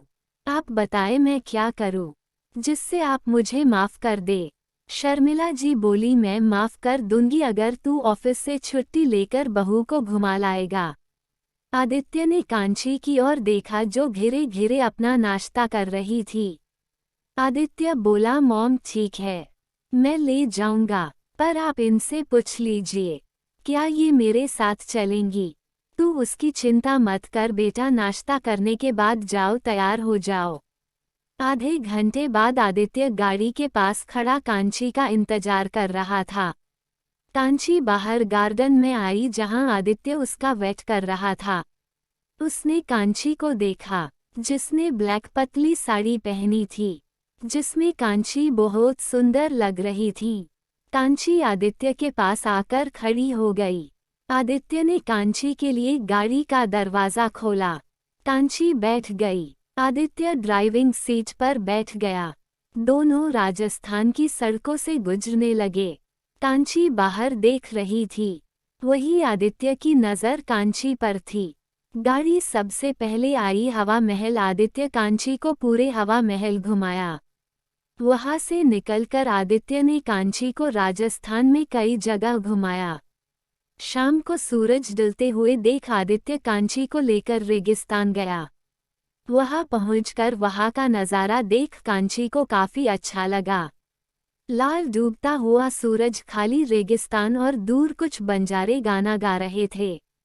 कांची ने रेत को देखा और वहीं बैठ गई। आदित्य कांची को बैठता देख वो भी उसके पास बैठ गया। आदित्य ने कांची के हाथों को अपने हाथ में लिया। कांची बैठी थी, पर उसके आंखों में आंसू थे। कांची को रोता देख आदित्य बोला, कांची क्या हुआ, तुम रो क्यों रही हो? कांची बोली, हमें घर की बहुत याद आ रही है। माँ पापा की बहुत याद आ रही है। आदित्य बोला, सॉरी कांची, मेरी वजह से तुम्हें इतना सफ़र करना पड़ा। इसके लिए मैं तुमसे हमेशा माफ़ी मांगूंगा। तुम इतनी जल्दी सब तो नहीं भूलोगी, पर मैं वादा करता हूँ बहुत जल्द सब ठीक हो जाएगा। दोनों काफ़ी देर तक वहाँ बैठे रहें। रात हो चुकी थी। आदित्य कांची को लेकर निकला और रास्ते में कांची से बोला, तुम क्या खाओगी? तभी कांची को रास्ते में स्ट्रीट फूड की ढेर सारे ठेले एक लाइन से दिखे। कांची बोली, हम वहाँ खाएंगे। आदित्य ने देखा और बोला, वो तुम्हें नुकसान करेंगे। मैंने एक बार बचपन में खाया था और कई दिनों तक मुझे नुकसान हुआ था। कांची बोली, नहीं हम खा लेंगे। आदित्य ने कार रोकी और सबसे पहले दोनों पानी पूरी के ठेले पर गए। वहाँ आदित्य को सब जानते थे। ठेले वाला बोला, अरे छोटे मालिक आप यहाँ? हाँ, वो आप इनको पानी पूरी खिलाए। ठेले वाले ने कांची के लिए पानी पूरी बनाई। कांची खाकर बोली, भैया थोड़ा तीखा करे। ठेले वाले ने पानी पूरी तीखी बनाई, लेकिन कांची फिर बोली, थोड़ा और तीखा। आदित्य बोला, तुम्हें तीखा नहीं लग रहा क्या? 1 मिनट में खाकर बताता हूँ। जैसे आदित्य ने एक पानी पूरी खाई, उसकी आंखें फटी की फटी रह गई। कांची बोली, देखिए बिल्कुल तीखा नहीं है। आदित्य ने पानी पूरी उगल दी। वो चिल्लाते हुए बोला, पानी पानी दो। कांची ने जल्दी से आदित्य को पानी दिया। ठेले वाले ने उसे सूखी पूरी दी। जब आदित्य नॉर्मल हुआ, वो कांची को देख बोला, तुम पागल हो, पिछले जन्म में क्या मॉन्स्टर थी? इतना इतना स्पाइस, कांची बोली, पर वो नॉर्मल है। मैं इससे भी तीखा खाती हूँ। बोलते हुए उसने काफी पानी पूरी खा ली। पानी पूरी खाने के बाद कांची ने चाट खाया। उसके बाद मोमो, जितना भी तीखा सामान था, कांची ने सब खाया। आदित्य को कांची की चिंता हो रही थी। कांची जाकर कार के पास खड़ी हो गई। वही आदित्य आइसक्रीम लेकर आया। वो कांची को देते हुए बोला, लो, इससे तुम्हें तीखा कम लगेगा। कांची ने आइसक्रीम ले ली। उसे कुछ भी तीखा नहीं लगा था, क्योंकि तीखा खाना कांची की हैबिट थी। दोनों घर की ओर निकले थे। कांची आदित्य को देख बोली, आप कुछ नहीं खाएंगे? आदित्य गाड़ी चलाते हुए बोला, तुम्हें खाते देख मेरा पेट भर गया। मैं अभी तक शौक में हूँ। तुम इतना तीखा खा सकती हो, वो भी इतना सारा। सच में तुम इंसान हो, क्योंकि मैंने कभी मेरे फ्रेंड को भी इतना तीखा खाना खाते हुए नहीं देखा है। तुम्हारी तबीयत ना बिगड़े इसलिए हम हॉस्पिटल चलते हैं। कांची मना करते हुए बोली, हमें कुछ नहीं होगा, हम अक्सर ये चीजें खाते हैं। आदित्य बोला, पर अब तुम ये सब ज्यादा नहीं खाओगी। ये हानिकारक है, तुम्हारे शरीर को नुकसान पहुंचा सकते हैं। कांची बोली, हम नहीं मानते। ये अनहाइजीन खाना, ये सब अमीरों के चोचले है। हम ये बचपन से खाते आ रहे हैं, पर कभी बीमार नहीं हुए और ना कभी पेट खराब हुआ। तुम्हें समझाना मतलब सर फोड़ने जैसा है। एक काम करो, तुम खाओ, बस घर चलकर मेरे लिए सूप बना देना। इस वक्त सब सो गए होंगे, वरना मैं मॉम को बोल देता। वो काफी अच्छा सूप बनाती है। दोनों घर पहुंचे। आदित्य सीधा अपने कमरे में गया और कांची किचन में जाकर अपने हाथ साफ कर कई सारी सब्जियां काटने लगी। उसने काफी जल्दी सूप बनाकर खाने के टेबल पर लगा दिया। आदित्य नीचे आया और इतनी जल्दी सूप को बना देख बोला, इतनी जल्दी तुमने बना लिया? कांची ने हाँ में सर हिलाया। आदित्य सोचा शायद सूप को अच्छे से पकाया नहीं गया होगा। वो आकर टेबल पर बैठा। उसने जैसे एक चम्मच सूप पिया। वो कांची को देखने लगा, जैसे आदित्य को अभी भी विश्वास नहीं हो रहा था। ये सच में तुमने बनाया? कांची ने हाँ कहा। तुम्हें पता है ये सूप बिल्कुल 5 स्टार होटल जैसा बना है। कांची कुछ नहीं बोली। आदित्य बोला, तुम चुप क्यों हो? ये सच में बहुत अच्छा है। कांची ने हाँ में सर हिला दिया, पर अंदर से उदास थी। आदित्य ने सूप को पूरा खत्म कर दिया। कांची उदास थी, इसलिए वो पहले ही अपने कमरे में चली गई। उसने अपने फोन को, जो आदित्य ने भेजा था, उसे खोला और उसमें अपने घर से उसकी डिग्री मंगाई थी, उसे देखने लगी। कांची को याद है, वो एक शेफ बनना चाहती थी, पर वक्त बीत गया। घर वालों ने बाहर काम करने में उसे कभी सपोर्ट नहीं किया। कितने अवार्ड जीते हैं उसने। अपने फाइल राउंड में कांची को थाईलैंड में जाना था अपने कॉम्पिटिशन के लिए, पर घर में रूल होने की वजह से सबने उसे ना कह दिया। यही सब सोचते हुए कांची के आंखों से आंसू बह गए। वो काफी देर तक जागती रही और घेरे घेरे सो गई। एपिसोड 188। मुंबई। आराध्या का घर। सिद्धा घर पहुंच गया था। वो सबके साथ बैठकर खाना खा रहा था। विशेष बोला, ब्रो तेरा अवार्ड फंक्शन कैसा रहा? सिद्धा ने फॉर्मल सा जवाब दिया, ठीक था, चल अच्छा है। तेरी डिमांड मार्केट में बढ़ती जा रही है।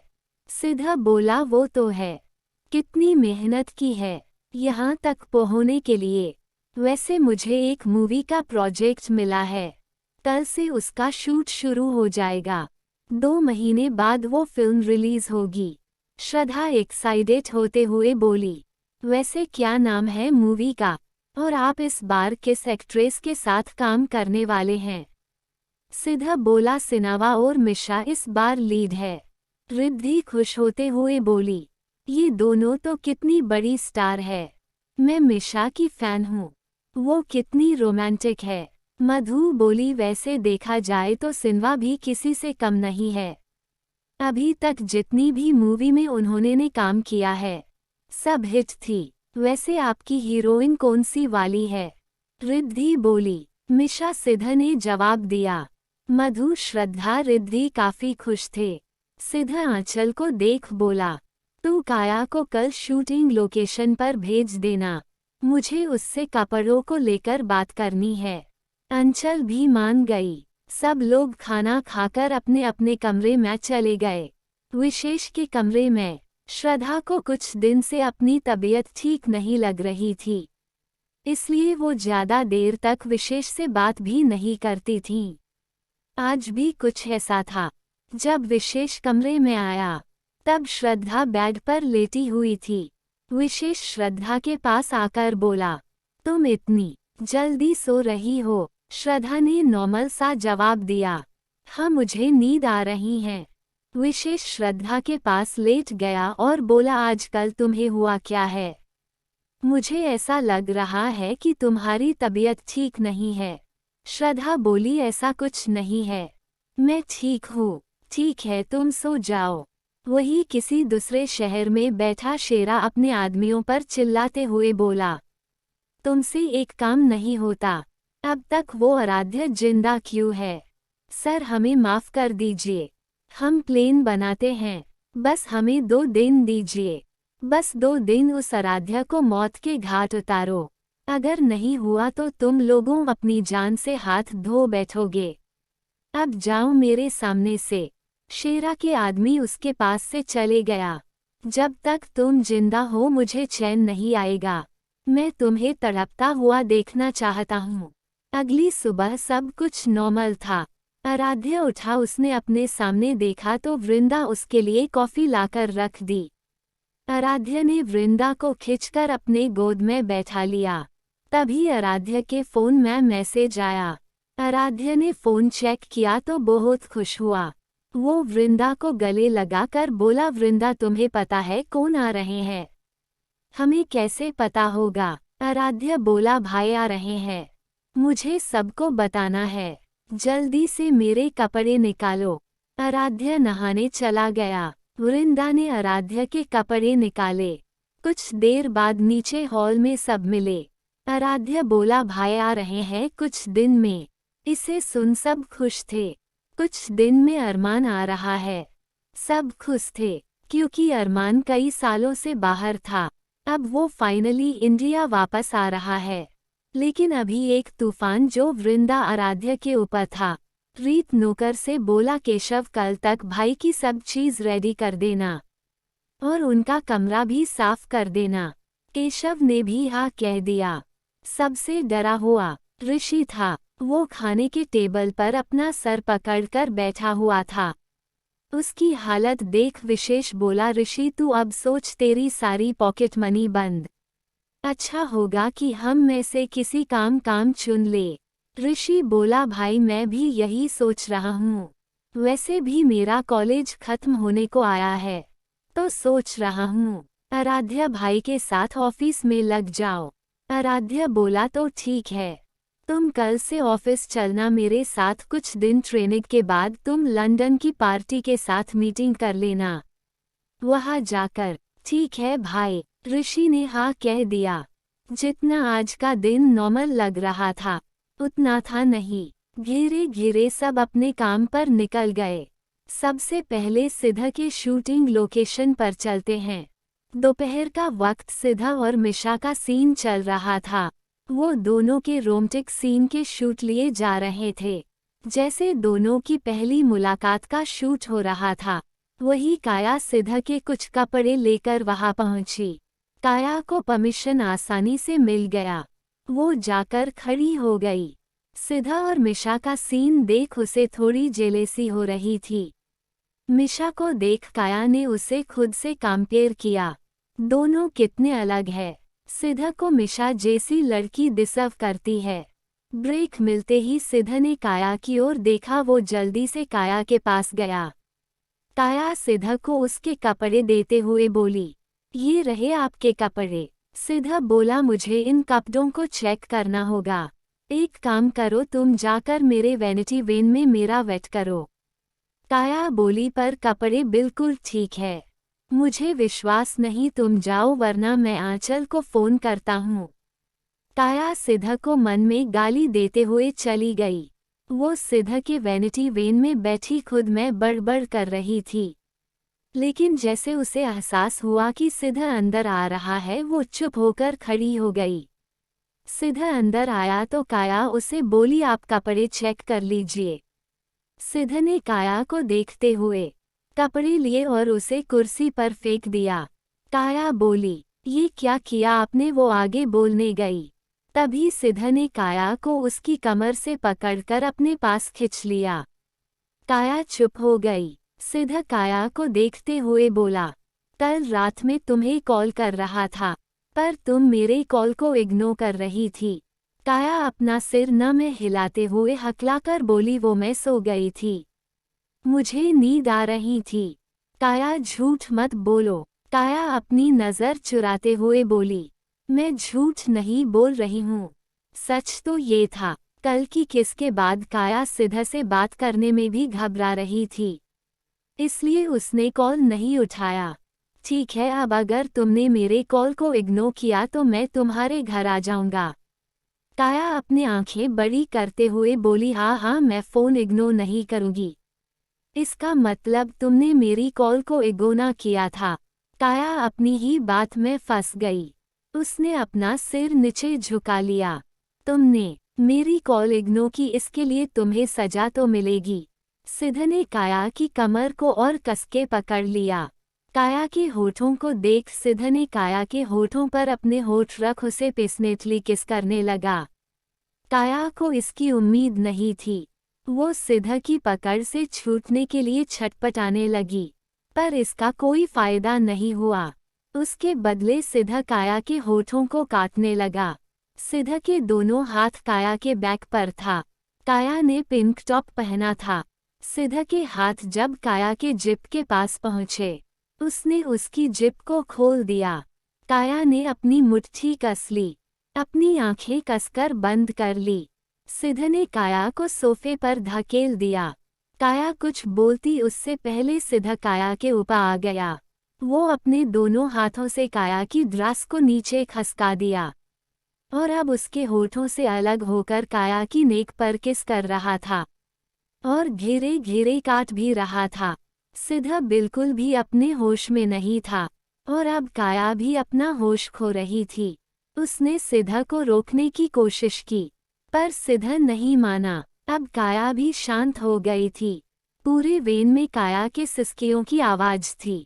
लेकिन तभी किसी ने दरवाजे पर नॉक किया। काया ने सिद्ध से कहा, कोई है बाहर, पर सिद्ध ने इग्नोर किया। कई बार नॉक होने पर सिद्ध जल्लाकर खड़ा हुआ। उसने खुद को कंट्रोल किया और काया को देख बोला, तुम बाथरूम जाकर अपने कपड़े ठीक करो। काया जल्दी से वहां से चली गई। सिद्ध ने गुस्से में दरवाजा खोला तो वहां सेटअप का एक लड़का बोला, सर शूट का समय हो गया है। सिद्ध बोला, मैं कुछ देर में आता हूँ। सिद्ध का गुस्सा देख वो लड़का जल्दी से वहां से चला गया। सिद्ध ने दरवाज़ा लॉक किया। वो जैसे मुड़ा सोफे के पास काया खड़ी थी। सिद्ध जल्दी से काया के पास जाकर उसे गले लगा लिया। सिद्ध बोला, काया आई लव यू। काया खामोश खड़ी थी। काया धीरे से बोली, ये नहीं हो सकता। काया की बात सुन सिद्ध काया को देख बोला, मैं तुमसे प्यार करता हूँ। काया भी इस बार चिल्लाकर बोली, मैं आपसे प्यार नहीं करती। मुझमें इतनी ताकत नहीं है कि लोग मुझे ताने मारे और मैं सुन लूँ। हम कभी एक नहीं हो सकते। क्या आप इस बात की गारंटी ले सकते हैं कि इतने लोग मुझे कुछ ना कहे? आपको लोग कुछ नहीं कहेंगे, पर मुझे क्या कुछ सुनना होगा। इसलिए प्लीज दूर रहें मुझसे। काया वहां से जाने लगी तभी सिद्ध ने काया का हाथ पकड़ लिया। उसने हाथ इतनी तेज पकड़ा था कि काया समझ गई कि सिद्ध गुस्से में है। सिद्ध ने खींचकर काया को अपने सामने किया और गुस्से में बोला, मैं तुमसे प्यार करता हूँ। तुम सिर्फ मेरी हो। डैम, तुम्हें समझ क्यों नहीं आता? काया ने बोली, आपको मेरे जिस्म की जरूरत है ना? तो ठीक है, लीजिए। ये बोल काया ने अपना टॉप निकाल दिया। वो सिर्फ ब्रा में सिद्ध के सामने खड़ी थी। वो बोली, यही चाहते हैं ना आप? लीजिए, आपको जो करना है वो करे, पर मैं कभी आपके साथ नहीं रहना चाहती।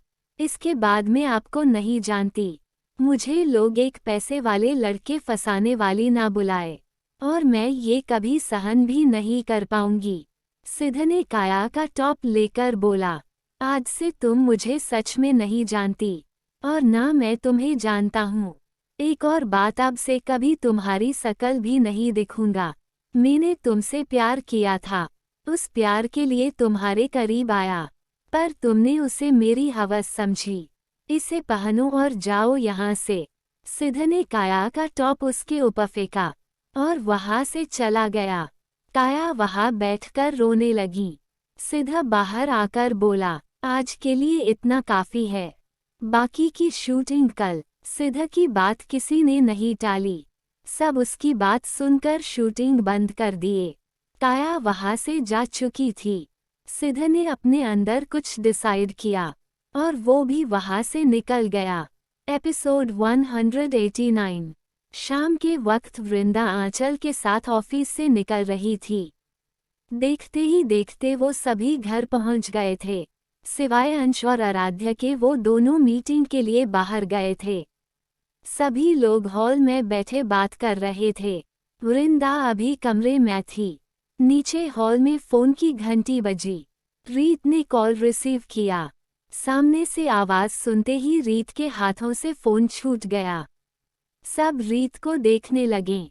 ऋषि भाई, किसका कॉल था और आप इतने परेशान क्यों हैं?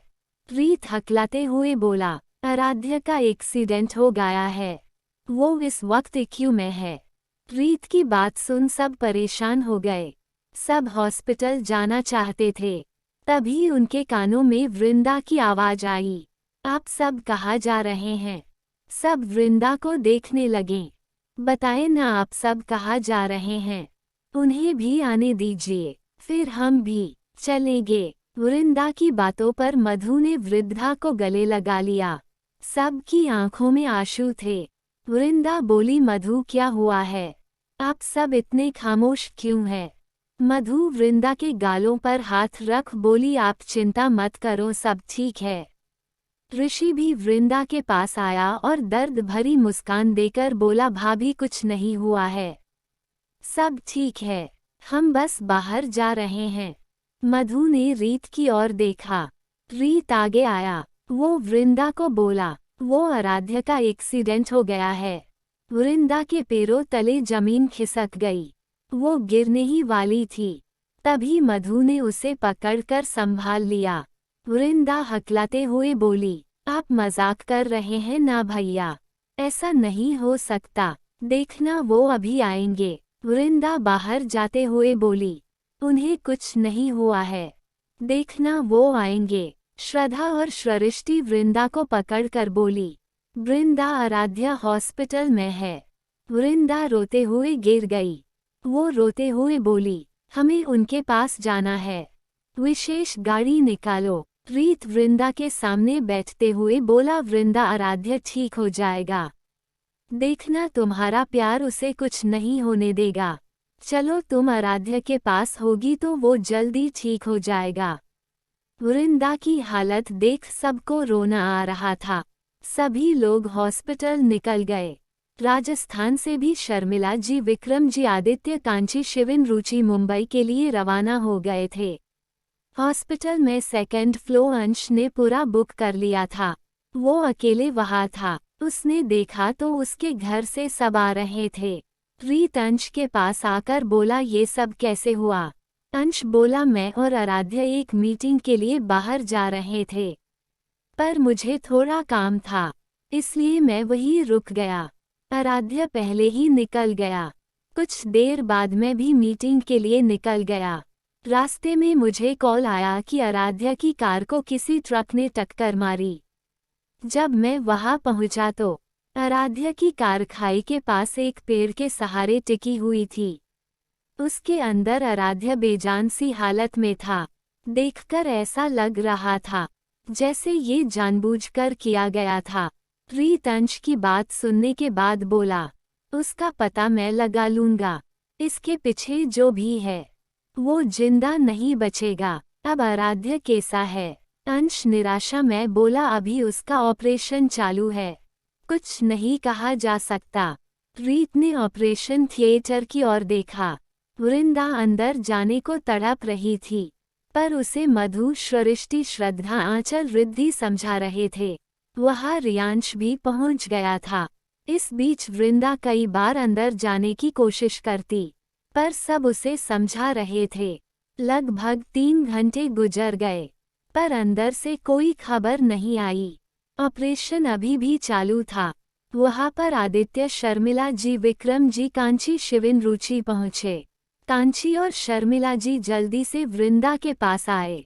वृंदा अपनी माँ को देख और रोने लगी। शर्मिला जी वृंदा को गले लगाकर रोते हुए बोली, मेरी लाडो चुप हो जा, जमाई सा को कुछ नहीं होगा, देखना वो ठीक हो जाएंगे। कान्हा जी कुछ नहीं होने देंगे। विक्रम जी अपनी बेटी को रोता देख उसके पास आए। वृंदा के सिर पर हाथ रख बोले, बेटा आपके रोने से आराध्य ठीक नहीं होंगे, खुद पर भरोसा रखो, सब ठीक हो जाएगा। वृंदा अपने पापा के गले लग गई। कई देर तक विक्रम जी वृंदा को शांत करने में लगे हुए थे। 2 घंटे और बीत गए, पर इस बार भी कोई खबर नहीं मिली। वृंदा अब बेजान सी विक्रम जी के कंधे पर सिर रख एकटक सामने की ओर देख रही थी। अंश के शर्ट पर खून ही खून लगा था। ऋषि विशेष के गले लग रो रहा था। विशेष उसे चुप करा रहा था। रिद्धि ने अंश के लिए दूसरी शर्ट मंगा ली थी।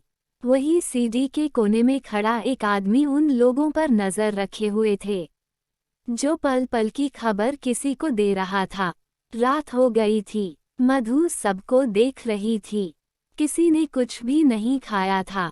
रीत के पास गई। उसने कहा, किसी ने कुछ नहीं खाया है। रीत ने सबकी ओर देखा। वो आदित्य को अपने पास बुलाया और सबको घर जाने को कहा, रात बहुत हो गई है। आदित्य ने सबसे कहा, पर कोई भी घर जाने के लिए तैयार नहीं हुआ। रीत सबको समझाते हुए बोला, आप सब बात समझिए, रात बहुत हो गई है और सबके यहाँ रहने से आराध्य ठीक नहीं होगा। इससे आप सब अपनी तबीयत खराब कर लेंगे। रीत के बहुत कहने पर सब जाने को तैयार हो गए, पर वृंदा नहीं गई। रीत ने वृंदा का खाना यहीं पर लाने को कहा। सब घर चले गए। मधु और कांची ने मिलकर सबके लिए खाना बनाया। सबने थोड़ा बहुत खाया। विशेष और आदित्य वृंदा के लिए खाना लेकर गए। वृंदा बैठी हुई थी। विशेष ने वृंदा को खाना खाने के लिए कहा, पर वृंदा ने मना कर दिया। आदित्य वृंदा के पास बैठकर उसे समझाते हुए बोला, तुम्हारे ना खाने से क्या आराध्य ठीक हो जाएगा। ईशा, आराध्य को कभी अच्छा नहीं लगेगा कि तुम इस तरह भूखी रहो। आदित्य के बहुत कहने पर वृंदा ने बस 2 बाइट खाया। विशेष, रीत, आदित्य हॉस्पिटल में ही थे। वृंदा पूरी रात जागती ही रही। उसकी नज़र ऑपरेशन थिएटर पर थी। सुबह होते ही परिवार के सभी लोग आ गए थे। पूरा एक दिन बीत गया था, पर ऑपरेशन अभी भी खत्म नहीं हुआ था। डॉक्टर बाहर आया और बोला, यहाँ किसका ब्लड ग्रुप ए नेगेटिव है। सब एक दूसरे को देखने लगे। तभी निधि आगे आई और बोली, मेरा। डॉक्टर बोला, आपको पेशेंट को ब्लड देना होगा, क्या आप तैयार है? जी मैं तैयार हूँ। रिद्धि वहाँ से डॉक्टर के साथ चली गई। श्रद्धा ने डॉक्टर से मिलकर उनसे आराध्य के बारे में अच्छे से जानकारी ली। श्रद्धा ने भी ऑपरेशन को ज्वाइन करने को कहा। डॉक्टर मान गया। रिद्धि ने अपना काफी खून आराध्य को दे दिया, जिस वजह से वो काफी कमजोर महसूस कर रही थी। अंश रिद्धि के पास बैठा, उसे फ्रूट खिला रहा था, पर घर का माहौल ऐसा था कि रिद्धि ने ज्यादा खाया नहीं गया।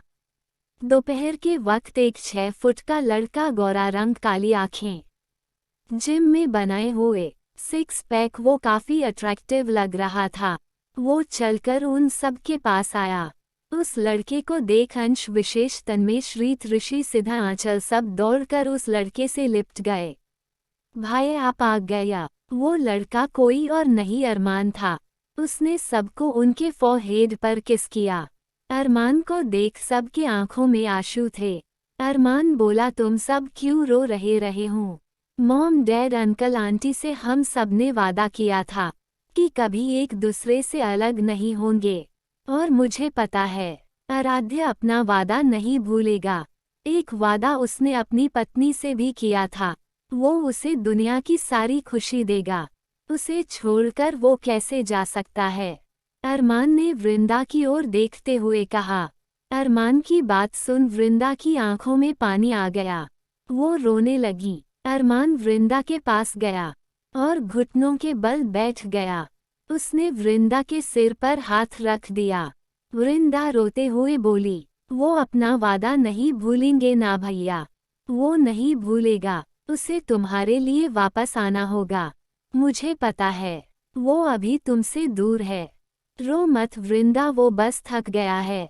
सारी जिम्मेदारियां निभाते निभाते वो बस आराम कर रहा है। जैसे उसे पता चलेगा कि तुम उसका इंतजार कर रही हो, वो तुरंत तुम्हारे पास आ जाएगा। अरमान की बातों से वृंदा थोड़ी मुस्कुराई। अरमान खड़ा हुआ। उसने बाकी सबकी ओर देखा। उसके लिए सब नए थे। अरमान मधु को देख बोला, तुम रीत की वाइफ हो? मधु ने मुस्कुराकर हाँ में सर हिला दिया। और तुम सृष्टि, तन्मेश की? सृष्टि ने भी हाँ में गर्दन हिला दिया। और तुम रेयांश हो, आंचल के होने वाले हस्बैंड? रेयांश ने भी हाँ कहा। अभी भी 2 लोग कम है।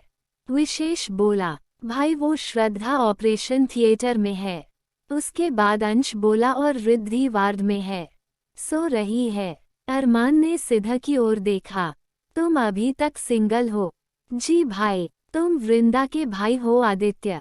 जी। अरमान ने कांची को देखा, पर वो कांची को नहीं पहचान पाया। आदित्य बोला, ये मेरी वाइफ है। कांची ने अरमान को नमस्ते किया। तभी डॉक्टर बाहर आए। अरमान डॉक्टर से हाथ मिलाते हुए बोला, डॉक्टर ये ऑपरेशन जो बचा है उसे मैं करने वाला हूँ। यस डॉक्टर मित्तल, अब आप ही कुछ कर सकते हैं। अरमान डॉक्टर के साथ अंदर चला गया। एपिसोड 190। सब अरमान के ऑपरेशन से थोड़े शांत थे। लगभग 2 घंटे ऑपरेशन चला। उसके बाद अरमान और श्रद्धा दोनों बाहर आए। सब दोनों के पास पहुँचे। अरमान बोला, आराध्य कोमा में जा चुका है, और जब होश में भी आएगा तब हम यह नहीं कह सकते कि उसे सब कुछ याद होगा। मतलब? रीत ने कहा। मतलब कि आराध्य को सर में ज्यादा चोट लगी थी, जिससे उसके बाएं नस क्रैक हो चुका है, इसलिए वो अपनी यादाश्त खो भी सकता है। वृंदा बोली, क्या वो हमें भूल जाएंगे? अरमान वृंदा को समझाते हुए बोला, वृंदा सब ठीक हो जाएगा। अगर आराध्य सब भूल भी गया तो उसकी याददाश्त को दोबारा लाना मुश्किल होगा। वृंदा वहाँ चेयर पर बैठ गई।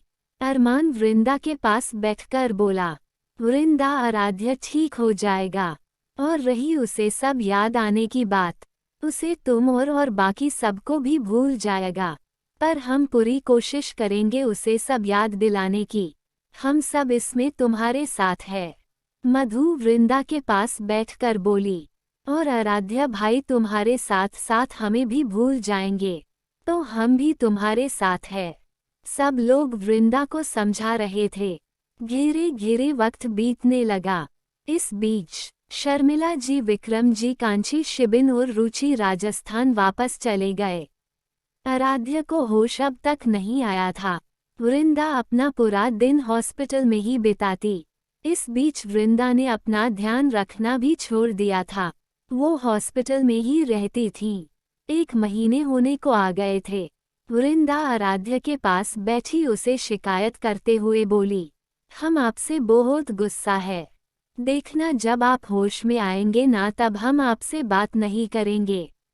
वृंदा आराध्य के गालों पर किस करते हुए बोली, अब उठ जाए। आप कितना आराम करेंगे? हमें आपसे बात करनी है। आपके साथ घूमने जाना है। बोलते बोलते वृंदा की आंखों में आंसू आ गए। क्या आप हमें भूल जाएंगे? हम नहीं रह पाएंगे आपके बिना। वृंदा बोल ही रही थी जब उसे आराध्य के हाथ हिलते हुए महसूस हुए। उसने जल्दी से डॉक्टर को बुलाया। डॉक्टर आकर आराध्य का चेकअप कर बोले, अब इन्हें कभी भी होश आ सकता है। अरमान ने सबको ये खुशखबरी दी। अब बस आराध्य के होश में आने का इंतजार था। एक हफ्ता बीत गया। एक दिन सुबह अरमान आराध्य के पास बैठा था। तभी आराध्य ने अपनी आंखें खोली। उस वक्त वृंदा कैंटीन में कुछ खाने गई थी। आराध्य को जागता देख अरमान खुश हो गया। आराध्य ने अपने सामने अरमान को देख धीरे से बोला, भाई आप कब आए और मैं हॉस्पिटल में क्या कर रहा हूँ? मैं तुझे बाद में सब बताऊंगा, पहले तू आराम कर, मैं सबको ये खुशखबरी देता हूँ। आराध्य अरमान का हाथ पकड़ बोला, भाई मुझे बैठाइए। अरमान ने धीरे से आराध्य को बैठा दिया। अरमान को शक तो पहले से था। वो आराध्य से बोला, छोटे तुझे पता है हम परिवार में कितने लोग हैं? आराध्य हंसते हुए बोला, भाई ये आपको क्या हुआ है? हम कितने भाई बहन हैं आपको नहीं पता? बताना। तन्मेश, सिद्ध, विशेष, आंचल, ऋषि, आप, अंश और मैं, बस इतने लोग हैं। अच्छा अभी कौन सा महीना और साल है? 2020 8वां महीना। अरमान को यकीन हो गया कि आराध्य ने अपनी यादाश्त खो दी है। अरमान ने आराध्य को आराम करने के लिए कहा। वो बाहर गया तो वृंदा उसे दीवार के पास खड़ी मिली। वो रो रही थी। अरमान को देख वृंदा वहां से रोते हुए भाग गई। अरमान भी वृंदा के पीछे गया। वृंदा गार्डन में बैठकर रोने लगी। तभी अरमान वृंदा के कंधे पर हाथ रखा। वृंदा ने अपने आंसू पोंछकर मुस्कुराकर अरमान की ओर देखी। अरमान बोला, वृंदा आराध्य ठीक हो जाएगा, पर अभी वक्त लगेगा। तुम्हें उसकी हेल्प करनी होगी। इस तरह कमजोर नहीं हो सकती। हम ठीक है और हम बहुत खुश है कि वो अब ठीक है। हम हमेशा उनके साथ हैं। वृंदा तुम्हारा यही विश्वास आराध्य को ठीक कर देगा। दोनों हॉस्पिटल में आए। यहाँ आराध्य के होश में आने की बात सुन सब लोग हॉस्पिटल आ गए। पर आराध्य के वार्ड में सिर्फ सिद्ध, अंश, विशेष, तन्मेश, ऋषि गए। आंचल नहीं गई। आंचल का पेट पहले से बाहर आ गया था और इस वक्त वो आराध्य को समझा नहीं सकता। पता नहीं वो कैसे रिएक्ट करे। ऋषि आराध्य से चिपक कर बोला, भाई मैंने आपको बहुत मिस किया। थैंक गॉड अब मेरी पॉकेट मनी मुझे मिलेगी। अंश ऋषि को हटाते हुए बोला, तू चुप कर, अब मुझे ऑफिस से थोड़ा आराम मिलेगा। आराध्य सबको देख रहा था। उसने बोला, अंचल कहाँ है? वो नहीं आई मुझे देखने। रीत बोला, वो आंचल को मीटिंग के चलते आउट ऑफ टाउन जाना पड़ा, वरना वो जरूर आती। फिलहाल वो कुछ महीनों तक नहीं आने वाली। आराध्य सबसे मिल रहा था, बात कर रहा था। फिर सब लोग आराध्य को सुलाकर बाहर आए। बाहर पहले से ही सारी लड़कियां मौजूद थीं। रीत अरमान को देख बोला, भाई अब क्या करे? अभी हम कोई रिस्क नहीं ले सकते। मधु बोली, जब तक आराध्य भाई ठीक नहीं हो जाते तब तक हम कहीं और रह लेंगे। रेयांश बोला, कहीं और क्यों, आप सब मेरे घर रहना। अरमान भी मान गया। रीत आदित्य की ओर देख बोला, आदित्य तुमने बहुत मेहनत की, थैंक यू। पर अब वक्त है, तुम कांची को भी वक्त दो, वो अभी राजस्थान में अकेली है। आदित्य बोला, इसमें थैंक यू कैसा? मैं अपनी बहन के लिए इतना तो कर ही सकता हूँ और मुझे उम्मीद है मेरी वृंदा आराध्य को सब कुछ याद दिला देगी। सब लोग अपने अपने काम पर लग गए थे। आदित्य राजस्थान के लिए निकल गया। सारे लड़के घर से लड़कियों के सबूत मिटा रहे थे ताकि आराध्य को भनक भी ना लगे कि कभी इस घर में लड़कियां रहती थी। लड़कियों ने अपना सामान रेयांश के घर पर शिफ्ट कर दिया था। यहाँ राजस्थान में आदित्य अपने घर पहुंचा। उसे पूरे हॉल में कोई नहीं मिला।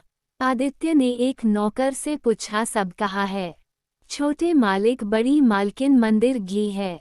राजकुमारी वृंदा के लिए मन्नत मांगा था, उसलिए बड़े मालिक ऑफिस गए हैं। छोटी मालकिन अभी कुछ देर पहले अपने कमरे में गई है। आदित्य वैसे भी किसी को नहीं बताया था कि वो राजस्थान वापस आ रहा है। वो जल्दी से कांची के कमरे की ओर चला गया। शाम ढल रहा था। कांची अपने कमरे के बालकनी में बैठी थी। उसके बाल उसके चेहरे पर उड़ रहे थे। उसे देखकर ही लग रहा था वो कितना अकेला महसूस कर रही है। इन 1 महीने में शर्मिला जी अक्सर मंदिर में ही गुजारती। कांची के पास करने को कुछ नहीं था।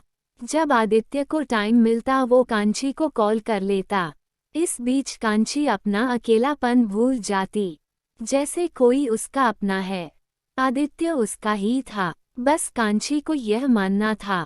आदित्य धीरे से कमरे में गया, पर उसे कांची नहीं दिखी। पर बालकनी से कांची का पल्लू उड़ते हुए नजर आया। वो अपने दबे कदमों से बालकनी में गया। कांची को बालकनी में पाकर वो घेरे से कांची के पीछे गया और अपने होठ कांची के कंधे पर रख दिए। कांची घबरा कर पीछे देखी। अपने सामने आदित्य को देखकर उसके आंखों में आंसू आ गए। वो जल्दी से आदित्य से लिपट गई। आदित्य ने भी कांची को कसके गले लगा लिया। कई देर बाद कांची आदित्य से अलग हुई। आदित्य कांची को देख रहा था। कांची वहां से बिना कुछ बोले जाने लगी, लेकिन वो जा पाती उससे पहले आदित्य ने कांची अपनी गोद में उठा लिया और बोला, क्या हुआ है तुम्हें? नाराज हो तो कहो, कैसे दूर करूं तुम्हारी नाराजगी? कांची अपने नजरें झुकाए हुए बोली। हमें नीचे उतारे। बिल्कुल नहीं मेरी जान, कितने दिनों बाद तुम्हें देखा। ऐसा लग रहा है सारी खुशियां मुझे मिल गई और मैं तुम्हारे लिए एक तोहफा लाया हूँ। आदित्य कांची को बेड पर लिटा दिया। उसने अपने जेब से एक लिफाफा निकाला और कांची को देते हुए बोला, इसे पढ़ो। कांची ने लिफाफा लिया और उसे खोलकर पढ़ने लगी। जैसे जैसे वो चिट्ठी पढ़ रही थी, उसके चेहरे पर खुशी छा गई। उसने वो लेटर बाजू कर बोली, आपने ये कब किया? हाँ, तब जब मैं तुम्हें उदास देखता हूँ। घर का काम कर तुम पूरा दिन अकेली ही रहती हो, पर अब तुम्हारे पास काम है। कुछ दिन बाद तुम थाईलैंड जाकर अपना सपना पूरा कर सकती हो। वैसे मैंने तुम्हें तोहफा दिया, तुम मुझे क्या दोगी? क्या चाहिए आपको? रुको, मुझे जो चाहिए मैं ले लूंगा। आदित्य ने कांची के होठों को देखा और बिना किसी वार्निंग के वो कांची के होठों को अपने होठों से दबा लिया। कांची की आंखें बड़ी हो गई। ये पहली बार था कि आदित्य ने उसे किस किया था। पहली किस होने की वजह से कांची को बहुत अजीब लग रहा था, पर उसे अच्छा लग रहा था। पर उसे अब सांस भी नहीं आ रही थी। आदित्य ने कांची की तकलीफ महसूस होते ही उसे छोड़ दिया। कांची के चेहरे पर शर्म की लाली थी। वो आदित्य की ओर देख भी नहीं पा रही थी। वो तुरंत दूसरी ओर मुड़ गई। आदित्य कांची के कानों में घेरे से मदहोश अंदाज में बोला, अब इसकी आदत डालो, पर माँ को मत बताना। मैं फ्रेश होने जा रहा हूँ, मेरे लिए कुछ बना दो, बहुत भूख लगी है। आदित्य ने कांची के गालों पर किसकर वहां से चला गया। कांची मुस्कुरा रही थी। उसका चेहरा टमाटर की तरह लाल हो गया था। आदित्य के पास आते ही कांची का सारा दुख, अकेलापन दूर हो जाता है। शायद इसलिए कि वो हमेशा उसे खुश रखता है। कभी एक दोस्त की तरह उसे घुमाना या पति की तरह उसे प्यार करना। कांची जल्दी से उठकर आदित्य के लिए कुछ बनाने चली गई। मुंबई रात का वक्त, रीत, विशेष, अंश, ऋषि सब उदास बैठे थे। कैसे रहेंगे वो अपनी पत्नी के बिना? सिद्ध चिढ़ते हुए बोला, बस करो यार, कब से देवदास बने बैठो हो। बस कुछ दिन की बात है। आराध्य को जैसे सब याद आएगा, वो सभी वापस आ जाएंगी। तेरी शादी नहीं हुई ना, इसलिए तुझे नहीं पता, विशेष बोला। गाइज, नेक्स्ट एपिसोड के लिए लाइक का टारगेट 200 है। जैसे ही 200 लाइक्स हो जाएंगे तुरंत अगला एपिसोड आ जाएगा। तो अगर आपको जल्दी से नेक्स्ट एपिसोड चाहिए तो वीडियो को अभी लाइक करो। Thanks for watching.